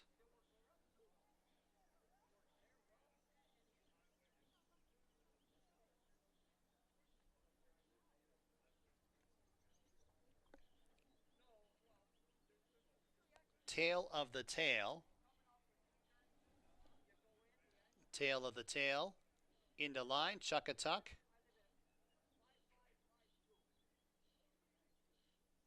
Then E Complicado, Better Be Smart, and Equinox. 6 to 5, Equinox. 8 to 5, Better Be Smart. Better Be Smart.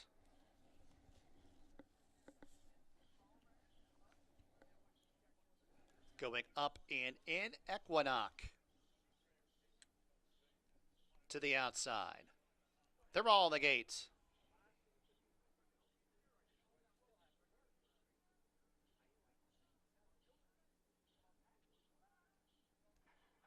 And they're off.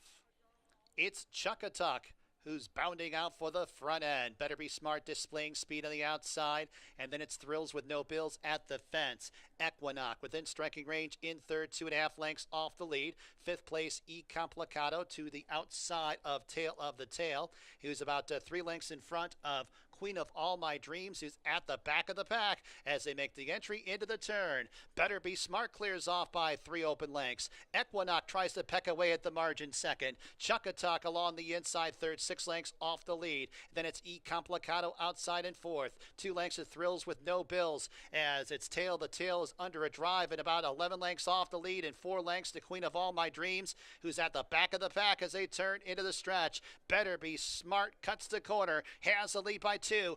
Equinox cut loose on the outside, and Equinox comes to engage. Better Be Smart at the furlong marker. Better Be Smart, but it's Equinox. Equinox now wrestling that lead away from Better Be Smart in deep stretch. It's Equinox. Give Navarro 2 wins on the card. Better Be Smart holds second over Thrills with No Bills. Then it will be Chuck-a-Tuck and E Complicado.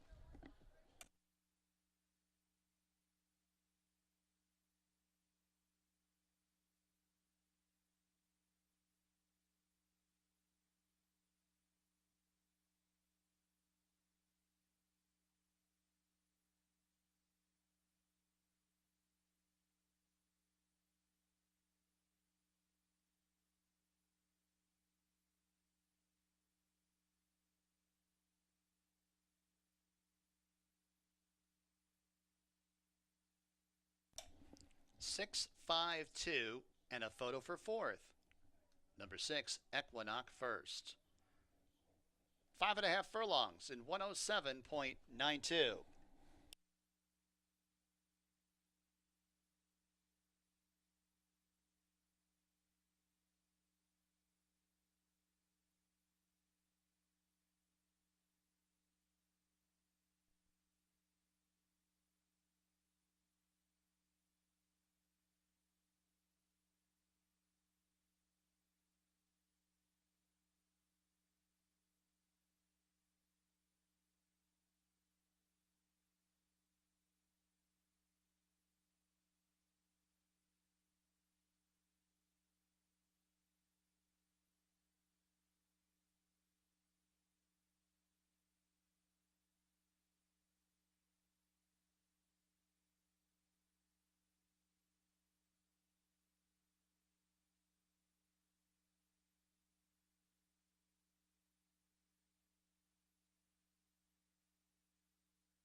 Back to the winner's circle. Number 6, Equinox. New York bred. 4-year-old bay filly by Matoli out of Cat's Girl Kayla. Windy Lee Farm owns. Jonathan Buckley trains.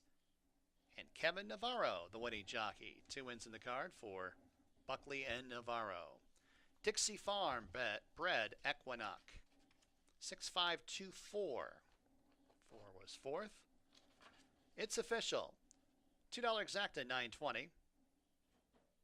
50-cent try, $7.35. Dime super, $6.27. 50-cent pick 3, $7.85. Daily double, $7.40. $3.20 the winning mutual on the favorite Equinox in race 4. Race number 5 here at Finger Lakes. No changes to report. Exacta, trifecta, superfecta, daily double, pick 4 wagering. Late pick 4 starts on the 5th race. Post time for race number 5. Scheduled at around 2:56 p.m.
Okay, I'm in the paddock 4, race number 5. Looking back at the 4th, wasn't a lot of speed in that race. It was Andre Worry taking the initiative, getting out there, but Equinox still proved best by chasing that one down. Buckley has been on fire. That, of course, that one was the Omaha factor with Equinox, one of the top percentage grooms here. Kevin Navarro for John Buckley in the 4th. That one just too good for the field. Okay, this is a good race. A $30,000 optional claiming allowance race is the 5th. It's for fillies and mares. They haven't won 2 races since the day, or which have not won a race since January 1st, or they could be in for the claiming tag of the 30,000. Only one of them in for the tag, and that's Eros' Girl, the outside horse. Pretty competitive race, pretty good field, pretty classy field it is. Sandy's Garden makes her return to Finger Lakes, and obviously she's had a lot of success here in the past, very lightly raced since then, but she's won 4 of her starts here at the Lakes. The other one, don't really want to mention, is that one did finish down the track, but she ran big last time.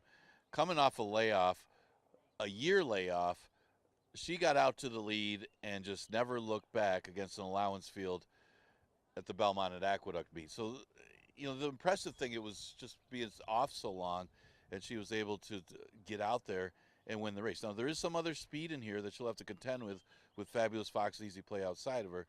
But if she can get the lead on this field, she can make it 2 in a row. She might even move forward from that race. She does have a lot of class. She's always been a nice horse. The one horse, True Empress, you talk about a horse for the course. You talk about Sandy's Garden winning 4 or 5.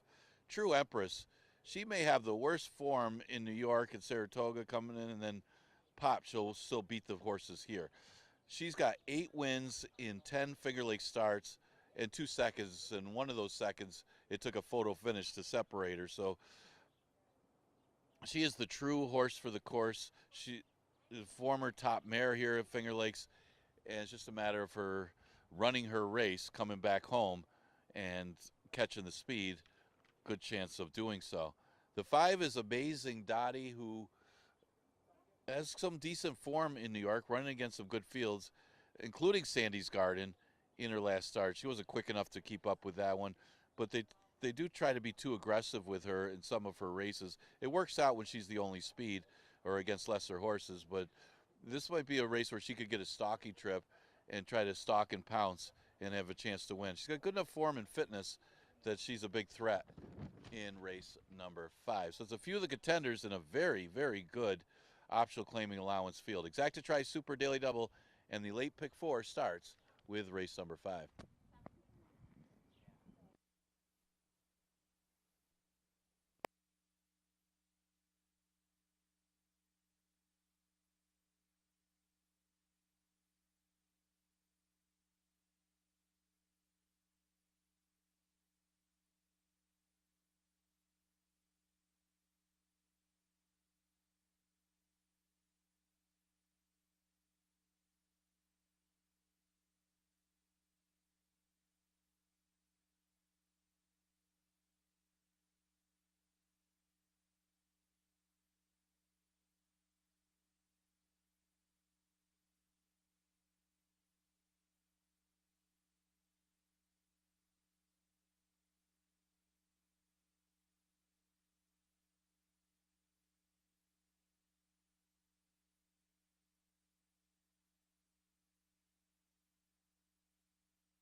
Fillies and mares coming on the track for race number 5 from Finger Lakes. Start of late 50-cent pick 4. Here's your field. Number 1 is True Empress and Luis Perez.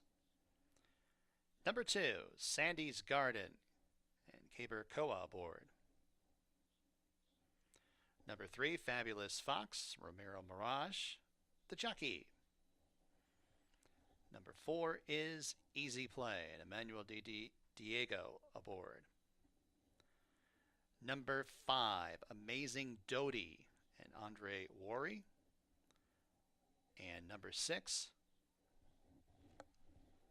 A Rose is Girl and Sofia Vives. Post time in about 5 minutes.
Post time in just a couple minutes.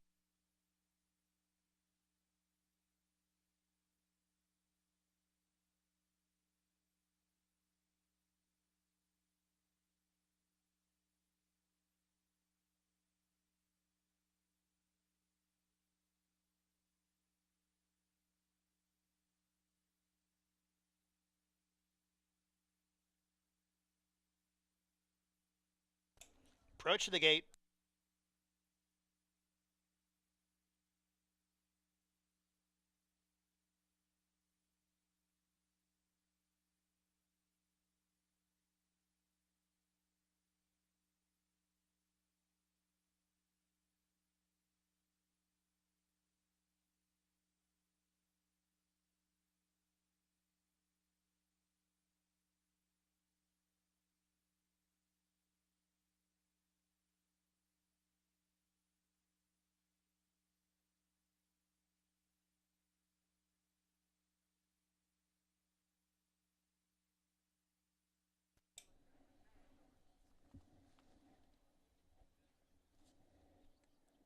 Fillies and Mares have arrived at the starting gate. Race number 5 from Finger Lakes. 6-pack going 5.5 furlongs. Allowance claiming Allowance. Or optional claiming Allowance going 5.5 furlongs. Big favorite at even money, number 2, Sandy's Garden. Winner last time out. Loading up. Easy Play. Amazing Doty.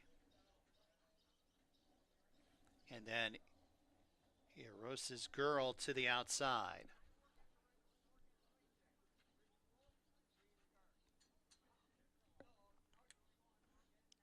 And they're all in the gate. And they're off. Looks like a decent start. Easy Play, Amazing Doty, and now Sandy's Garden kicks through at the fence to get that lead. Fabulous Fox in the front brigade as well in 4th. Then 2 lengths back to True Empress, who's a length and a half in front of Erosa's Girl, who's at the tail of the field, but only 5 lengths off the lead. 3 abreast as they make the entry into the turn. It's Sandy's Garden, Easy Play, and Amazing Doty first, second, and third. Fabulous Fox in mid-pack in 4th to the inside of Erosa's Girl, and 2 lengths to True Empress, who's been shuffled back to the tail of the field. 2.5 furlongs to go. Sandy's Garden has a lead by 3 parts of a length over Amazing Doty in second. Easy Play tries to keep position in third as they arrive at the top of the stretch. It's Sandy's Garden who has the lead. Has the lead by a couple of lengths. Erosa's Girl getting on track on the outside, and Erosa's Girl comes calling for the lead. Erosa's Girl now striking the front. Sandy's Garden back in second, and then it's True Empress, but in deep stretch, it's Erosa's Girl. Erosa's Girl wins by 4.5. Second, Sandy's Garden close for third. Fabulous Fox or True Empress.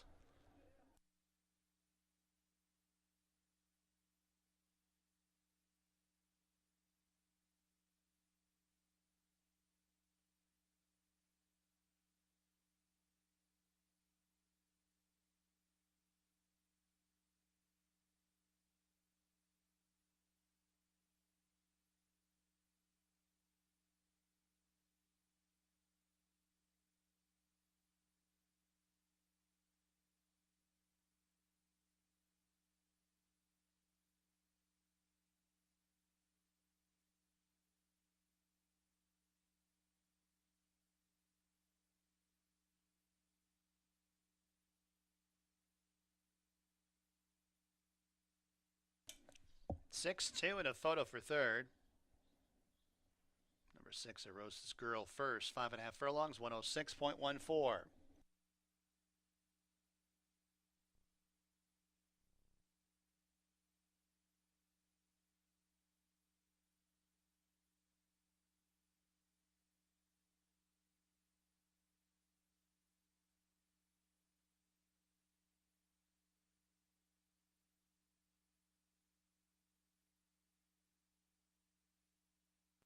Third, number 3, Fabulous Fox. Fourth, number 1, True Empress. 6-2-3-1.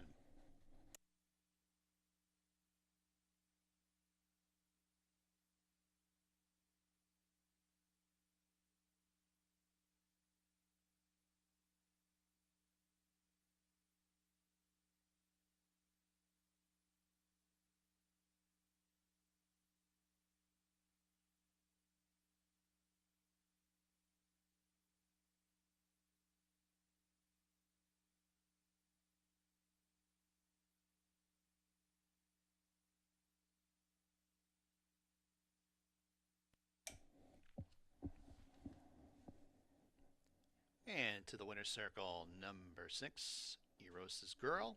2 wins in a row. New York bred, 6-year-old gray mare by Boys at Toscanova out of Asprey. M. Anthony Ferraro, owner-trainer. Sophia Vives, the winning jockey. Ferraro's also the breeder.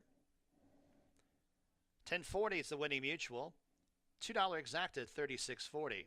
50-cent try, $52.75. Dime super, $25.85. Daily double, $21.40.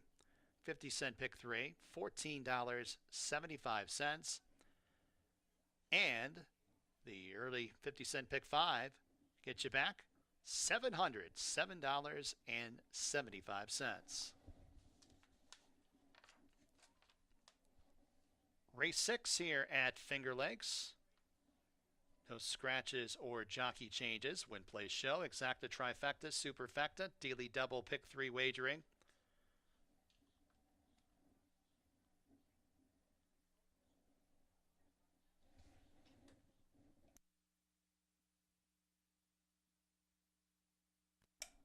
.333 scheduled post time.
free digital live racing programs on every day online and then Memorial Day here at Finger Lakes. Gonna have food truck and a special Karuba's famous chicken barbecue will be back here on Memorial Day here at Finger Lakes.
All right, 9 minutes to post for race number 6. Big effort from Eros' Girl.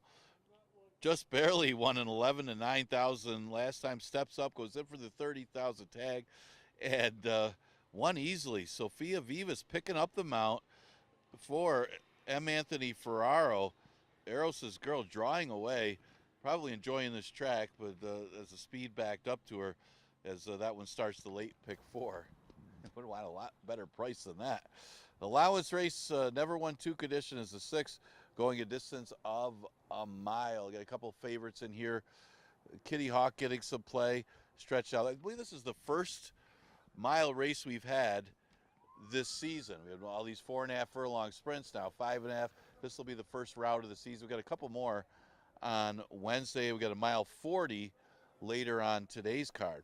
Start looking at Senegal, the 4-horse. This one ran second in New York and earned an 85 buyer that day. Strong effort from Senegal. Now, he's a practical speed or tactical speed horse. Inside speed has not been good today, at least for the first 5 races. So, depending on what Senegal does, would think that he'd be trying to get more of an outside stocky trip here, but tough to gauge what the tactics will be for Senegal. But off the last effort, you got to think he's one of the major contenders. The entry looks tough. You got 2 for the price of 1.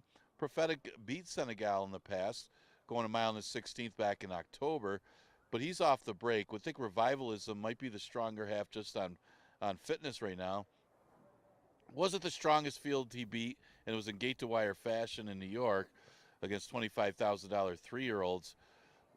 But came here and it was way too short, going 4.5 furlongs behind the next out winner on a speed favoring racetrack on opening day. So he deserves another look here. And at least on fitness also, having routes this year, you got to consider Revivalism, especially as good as this barn is doing. Buckley just winning another one a couple races ago. Strong entry there right now, actually not getting much for play at odds of 7-1. Kitty Hawk stretching out is the other one getting play. Has that apprentice advantage with Christopher Elliott as he just keeps winning. Kitty Hawk and 7 furlongs not that long ago. This isn't much further, going a mile. That fitness should come into play here.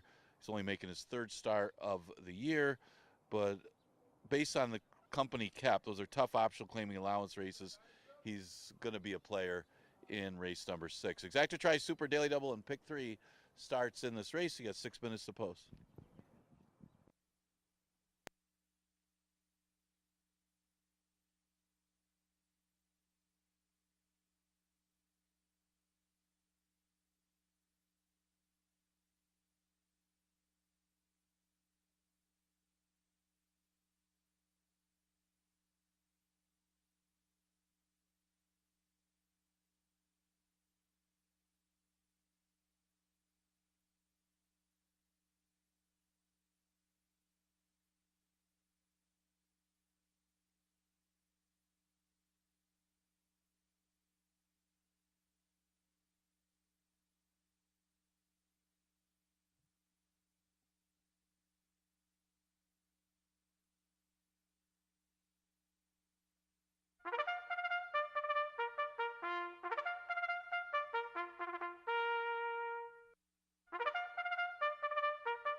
Coming on the track, race 6 from Finger Lakes. No scratches or jockey changes. Here's your field. Number 1 is Prophetic. First half of the entry, Kevin Navarro aboard. 1A is Revivalism and Jackie Davis. Number 2, Kitty Hawk and Christopher Elliott. Number 3, Not for Newton and Luis Perez. Number 4 is Senegal and Andre Worry. Number 5, Skylar's Artemis and Kaber Koa. Number 6 is He Has It All and Romero Mirage.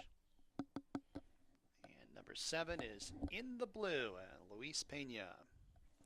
Post time in about 4 minutes.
Post time in just a couple minutes or so.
Approaching the gate.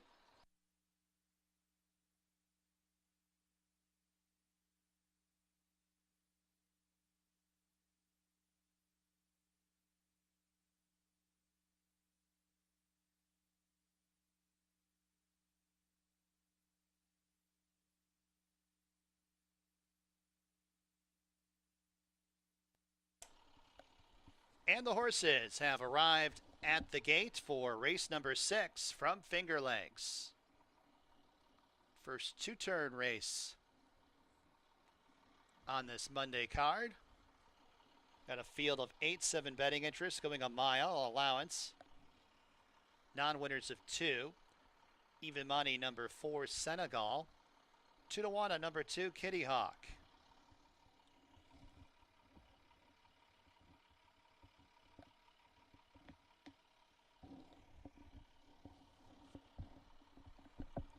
Prophetic.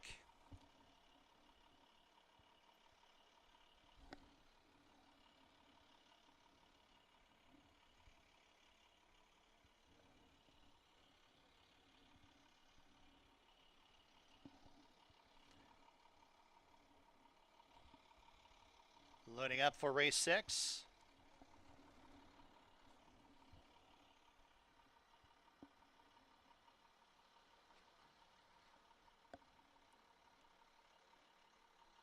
Current favorite Senegal into line, number 4.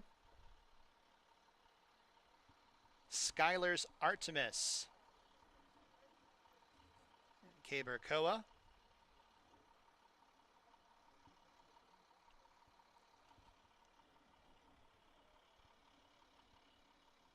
He has it all.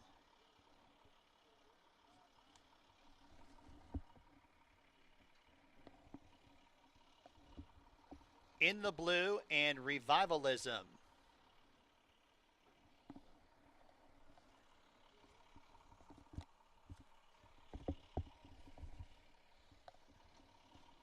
They're all on the gate, and they're off. A hop at the start for Senegal, who's last.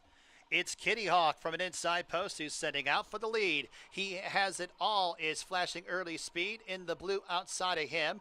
And then it's Skylar's Artemis tucked in behind the leaders up into 3rd.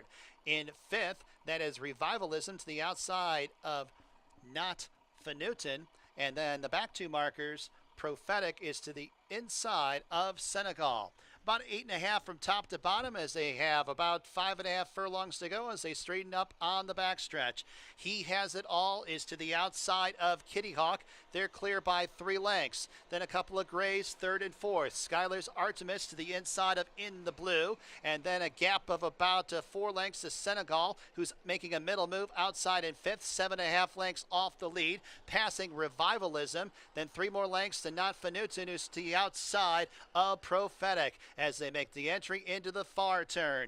Kitty Hawk, and he has it all still. 1st and 2nd with 3 furlongs to go. They're clear by 7. Senegal from 5th up into 3rd, but still way behind the co-leaders at this point in time. It is Prophetic and Revivalism are starting to launch rallies. Revivalism at the fence. Prophetic will go one from the outside, but as they reach the top of the stretch, you got to catch Kitty Hawk. Kitty Hawk has the lead by about 2.5, 3 lengths. He has it all, is all out in 2nd. Then many lengths back to everyone else. Senegal is into 3rd, but with a 16th to go, it's Kitty Hawk. Kitty Hawk shrugs off. He has it all. Kitty Hawk give jockey Christopher Elliott 2 on the card. He has it all. We'll hold on for 2nd. Then it was Senegal and the entry mates. 4th and 5th in a photo, Prophetic and Revivalism.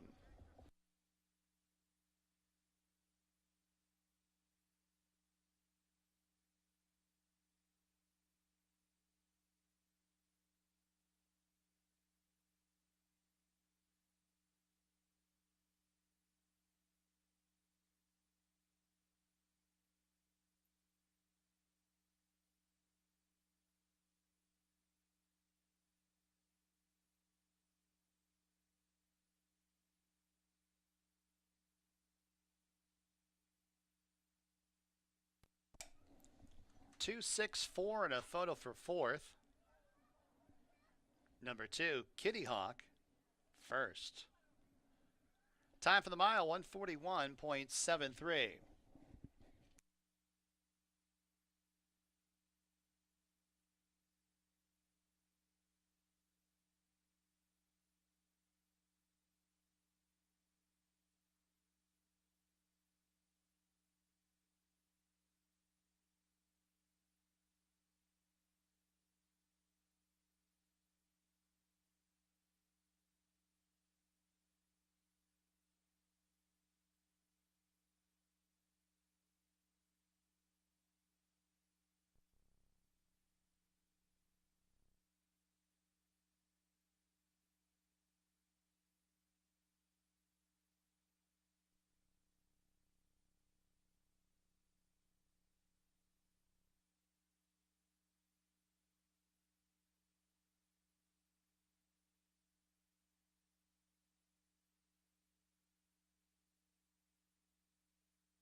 Fourth, number 1, Prophetic, 2641.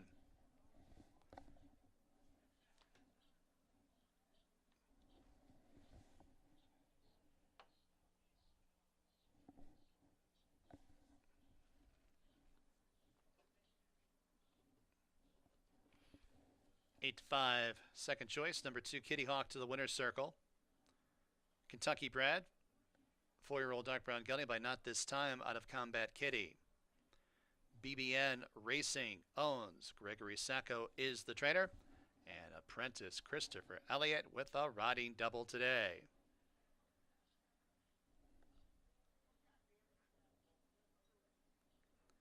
Kitty Hawk pays $5.20 to win.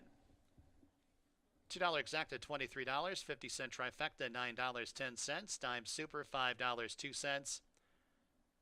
Daily double, $40.40. Pick 4 for 50 cents, $38.37.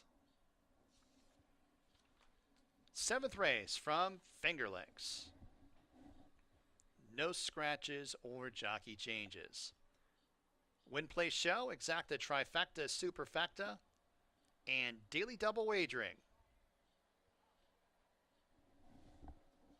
Post time, race 7. In 20 minutes at 4:04 p.m.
All right, about 9 minutes to post for race number 7. And what about Chris Elliott's record here at Finger Lakes? Has not lost. A perfect 5 for 5. 5 mounts in the 2025 meet, 5 victories. He gets that win with Kitty Hawk. How much that weight comes into play when you have some talent as an apprentice rider. You see it there. Gregory Sacco, the winning trainer of race number 6. Now, Elliott's got one more mount today. It is in the last. Let's see if he can keep that streak going. We go to the 7th race here. It's an allowance race, never won 2 condition. And looking at some of the contenders in here, you have Resistance Feudal getting some play. He's let's see, the 4-horse King's Leap getting some play, deservedly so. Solo's Fury getting some action as well. Solo's Fury was the one that I liked on top off of a 2nd place finish behind runaway winner Storm and Sammy, who was taking advantage of that strong speed bias on opening day. Solo's Fury actually ran a good race, made up a little bit of ground to be 2nd that day. Now, was a beaten favorite, but a lukewarm favorite. Gets a little bit more real estate here, a better racetrack to put in that late run, and should have some impact in race number 7. Other horses getting play on the inside, Can't Stand Disco. Could be the inside speed to go with Scales of Gold, and that could be the key to the race if Scales of Gold can clear early, because that one may be a little dressed up off of an easy victory going 4.5 when he was loose on the lead. But Can't Stand Disco, kind of surprised. If you won't see a Ferraro horse go off at odds of 18-1. He won't be that today, it looks like. He's at odds of 5-2. But these look like the 2 possible speeds.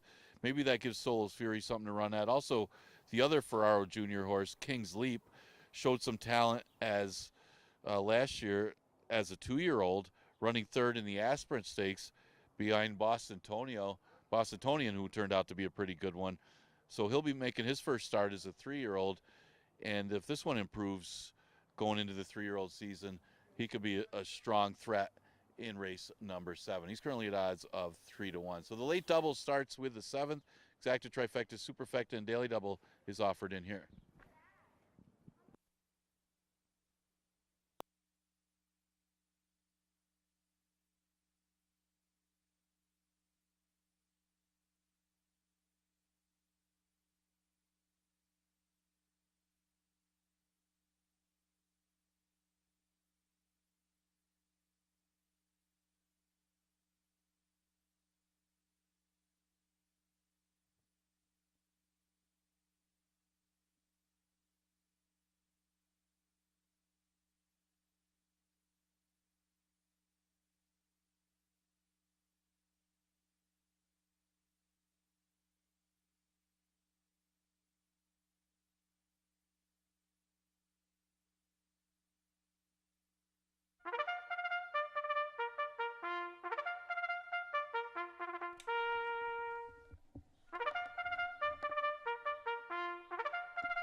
On the track for race number 7 from Finger Lakes. No scratches or jockey changes. Here's your field. Number 1, Can't Stand Disco.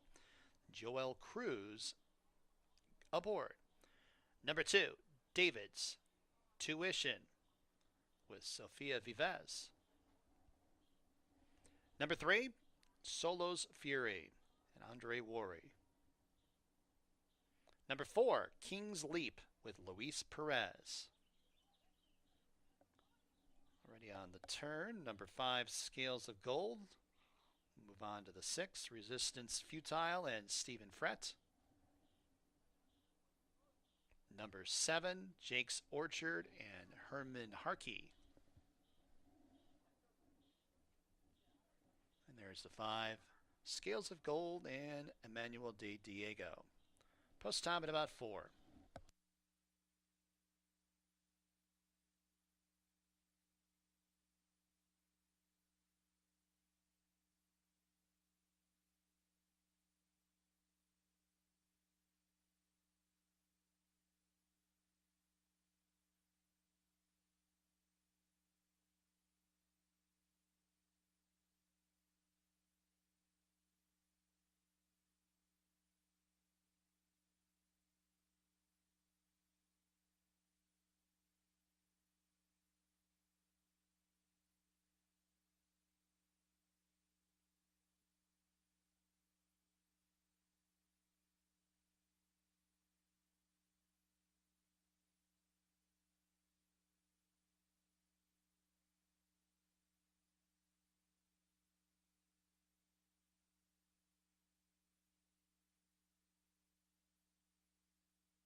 Post time in about a couple minutes.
Approaching the gate here at Finger Lakes.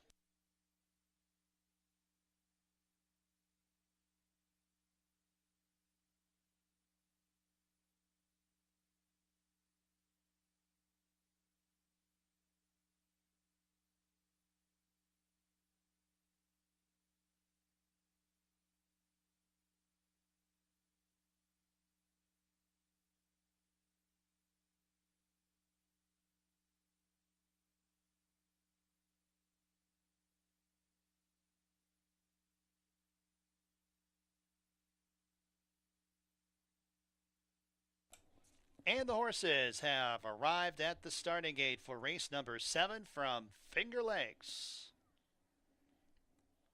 Field of 7 to go 5.5 furlongs. Allowance race, now winners of 2.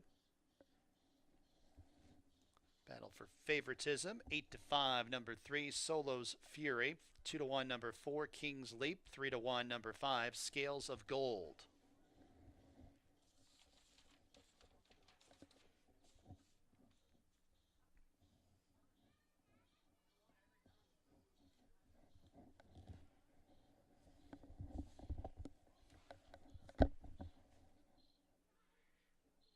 David's Tuition into line. Solo's Fury.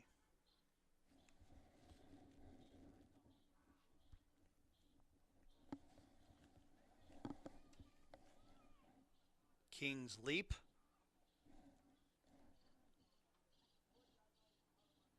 Scales of Gold.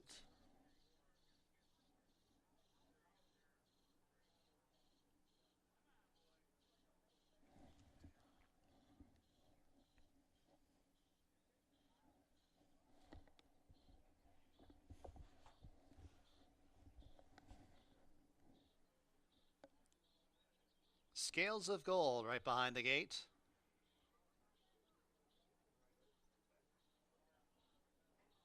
Scales of Gold, a little fractious. Rider will exit stage left. Looks like the load Scales of Gold without the jockey. Will climb aboard once in the gate. Scales of Gold up into line. 2 more left to load. Resistance Futile and Jake's Orchard. 3-2 on King's Leap. Now 7-5 King's Leap. 8-5 Solo's Fury. Jake's Orchard to the outside. They're all in the gate. And they're off. A half a step tardy. David's Tuition. It's Scales of Gold bounding out for the front end. Resistance Futile. White blinkers outside in second. Can't Stand Disco up the inside in third.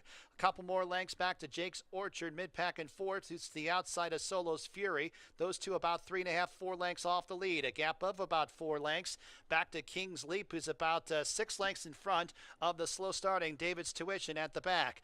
On to the turn. It's Scales of Gold with 3 furlongs to go. Has a lead by a length over Resistance Futile in second. Solo's Fury 3 wide third. Can't Stand Disco towards the inside in fourth. Now King's Leap getting on track. King's Leap, yellow cap, will go 4 wide into the stretch, but at least has clear running room if good enough as you try and corral Scales of Gold. Scales of Gold swamped inside and outside, and it's King's Leap on the outside with Solo's Fury, and they're first and second with 1 furlong to go. Third place Resistance Futile. 16th out. A struggle between King's Leap and Solo's Fury. Solo's Fury's game. King's Leap on the outside. King's Leap defeats Solo's Fury. Then it was Resistance Futile and Can't Stand Disco.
Four, 3, 6, 1. Number 4, King's Leap. First.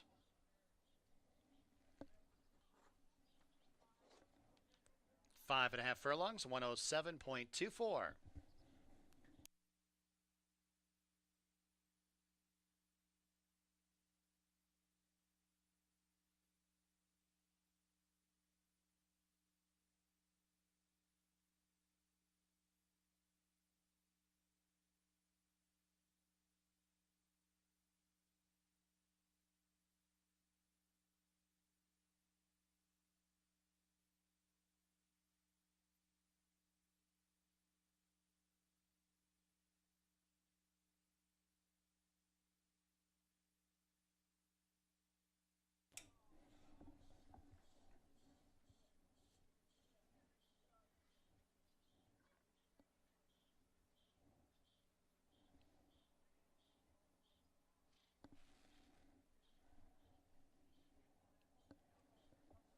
Back to the winner's circle, number 4, King's Leap.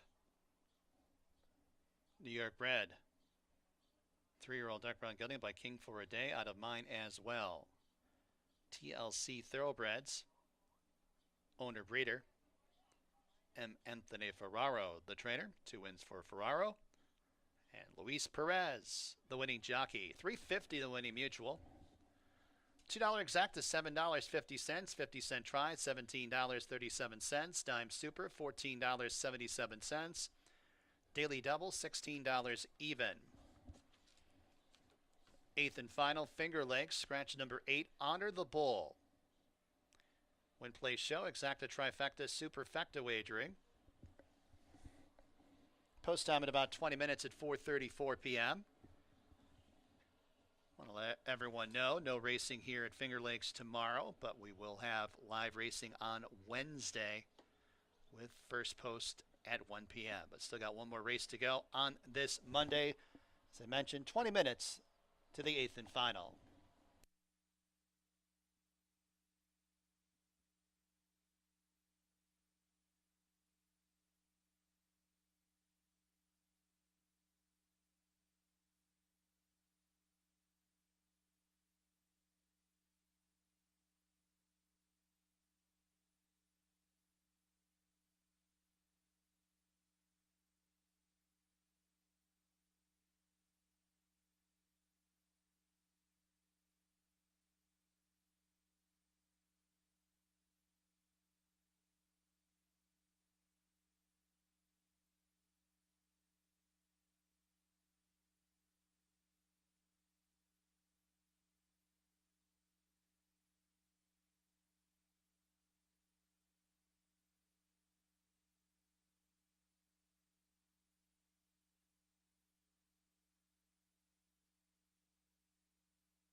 are getting ready to conclude this Monday card. Just a reminder, we did cancel racing tomorrow. No live racing Tuesday. I know it was originally scheduled, but no live racing Tuesday. Next live day will be Monday with the 1 o'clock first post.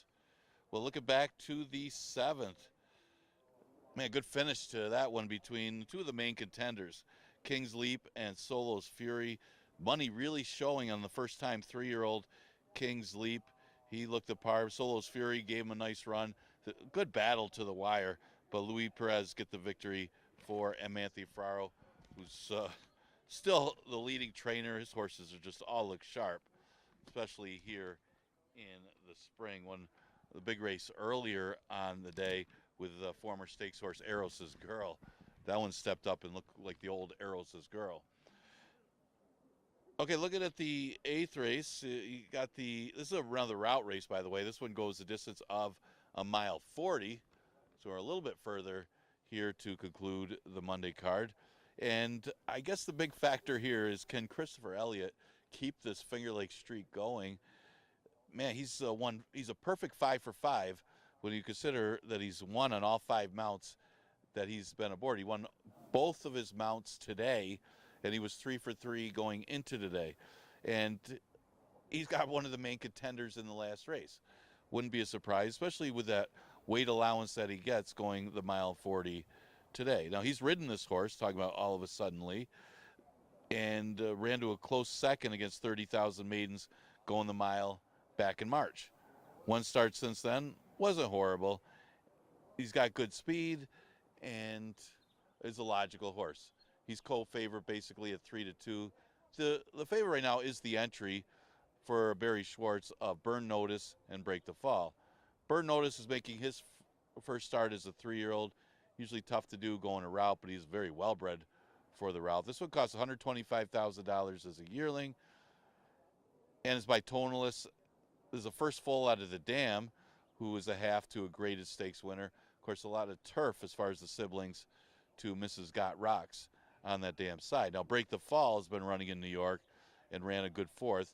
Speaking of that win earlier by Amanthi Ferraro, what a good job by Sophia Vivas, who won a couple races at Woodbine the other day, comes in here and looks to win a couple races here as well. But strong entry for Barry Schwartz right now at odds of 3-2.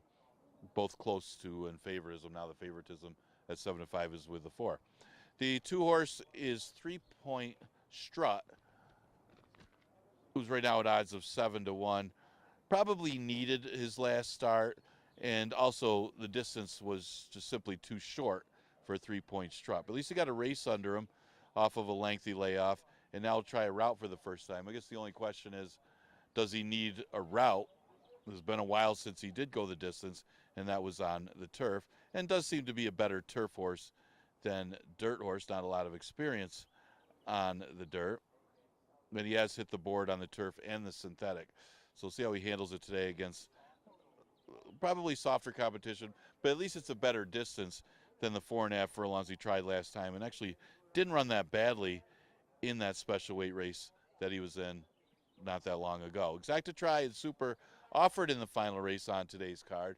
We do scratch the 8, Honor the Bull.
Horses coming on the track for the 8th and final from Finger Lakes. Scratch number 8, Honor the Bull. Here's your field, first half of the entry. Number 1, Burn Notice and Caber Koa aboard. Other half, 1A, Break the Fall and Sofia Vives. Number 2 is 3 Point Strut and Andre Worry. Number 3, Forest Manager, Herman Harkey.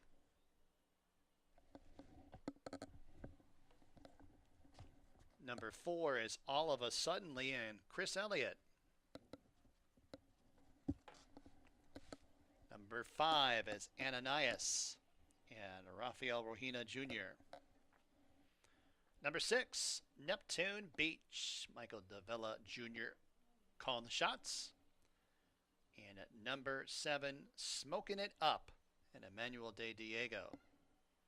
Post time in just a few minutes.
About a couple minutes.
approaching the starting gate here at Finger Lakes.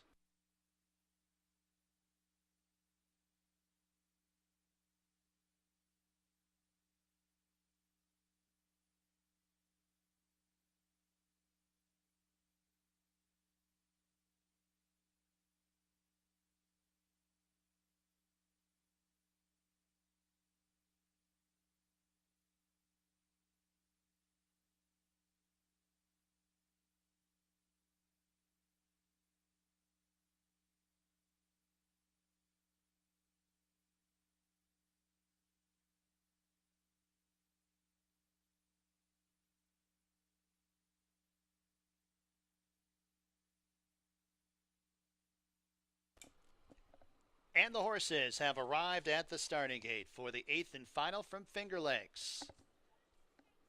Got a field of 8, 7 betting interests going a mile and 40 yards. Maidens. 6 to 5 on number 4, All of a Suddenly.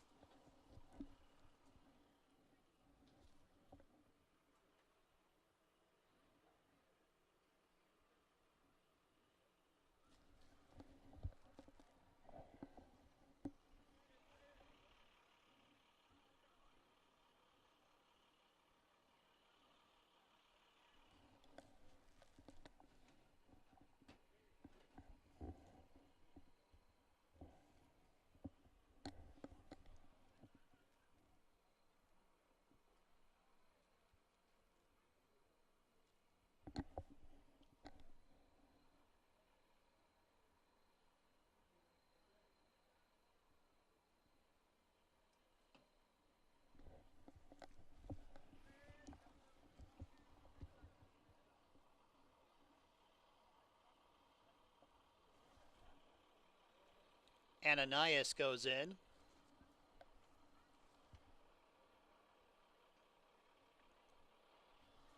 Burn Notice. Neptune Beach. Break the Fall. Blue Blinkers. Break the Fall. And then Smoking It Up. 6 to 5 on number 4, All of a Suddenly. 7 to 5 on the entry, Burn Notice and Break the Fall.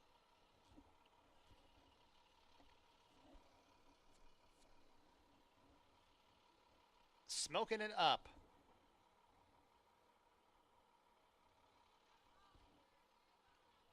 Now, even money on the entry.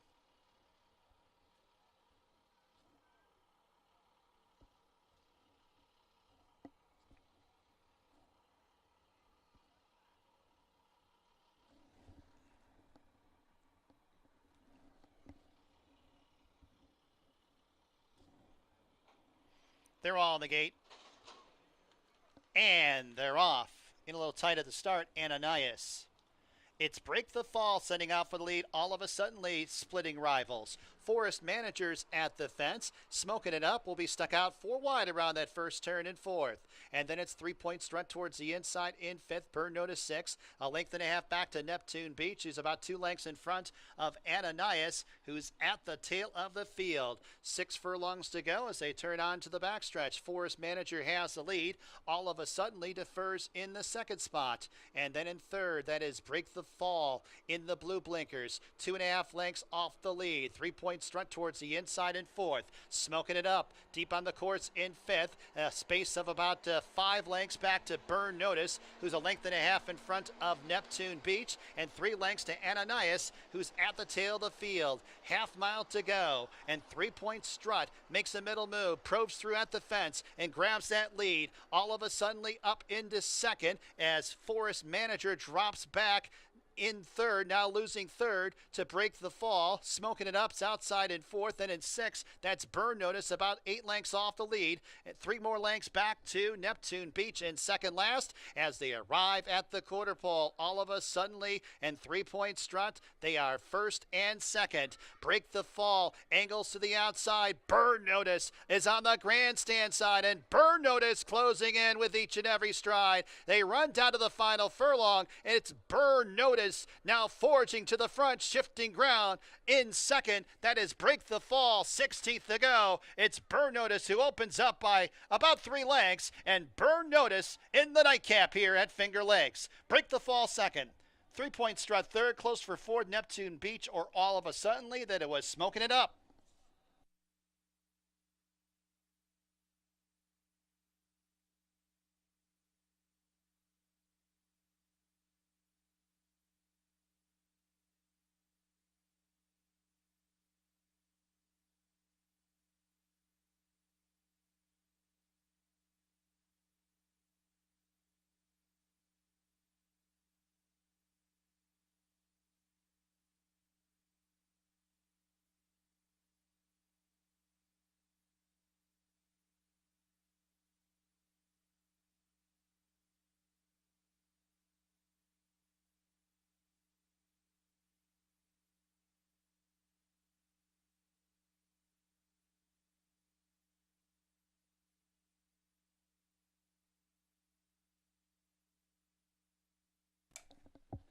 Entry finishes 1-2.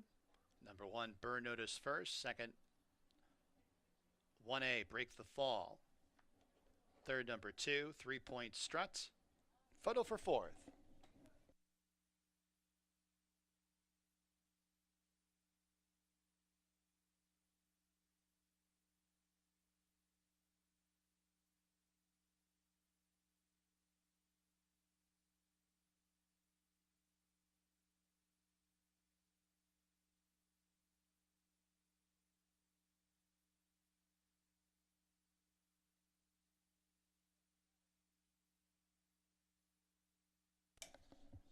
Number 2, 3-point Strut was third. Fourth, number 4.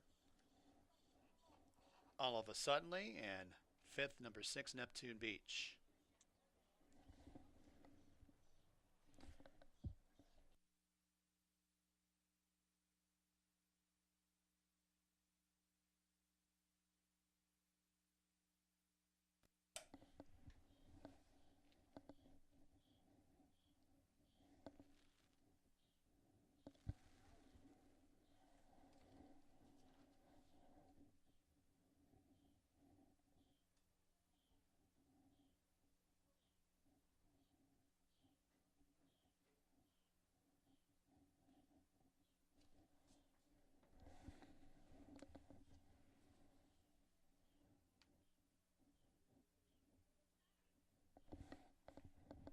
And back to the winner's circle. Number 1, Burn Notice. Kentucky bred. 3-year-old chestnut gelding by Tonalist out of Mrs. Got Rocks. Barry Schwartz is the owner. Christophe Clement, the trainer. Caber Koa, the winning jockey. Lee McMillan, Bill Thompson, and Addison Thompson, bred Burn Notice. $3.50 the winning mutual. $2 exacta, $16.20. 50-cent try, $6.70. Dime Super, $3.80. Daily Double, $9.10. Pick 3, $7.55. Late Pick 4, $47. Late Pick 5, $107 even. 8th race is the last live race here at Finger Lakes on a Monday. No live racing tomorrow. We'll have a Wednesday card here at Finger Lakes. First post at 1 p.m. Programs are now available online. From high atop the roof here at Finger Lakes, this is your track announcer, Bill Downs, signing off. Have a tremendous evening.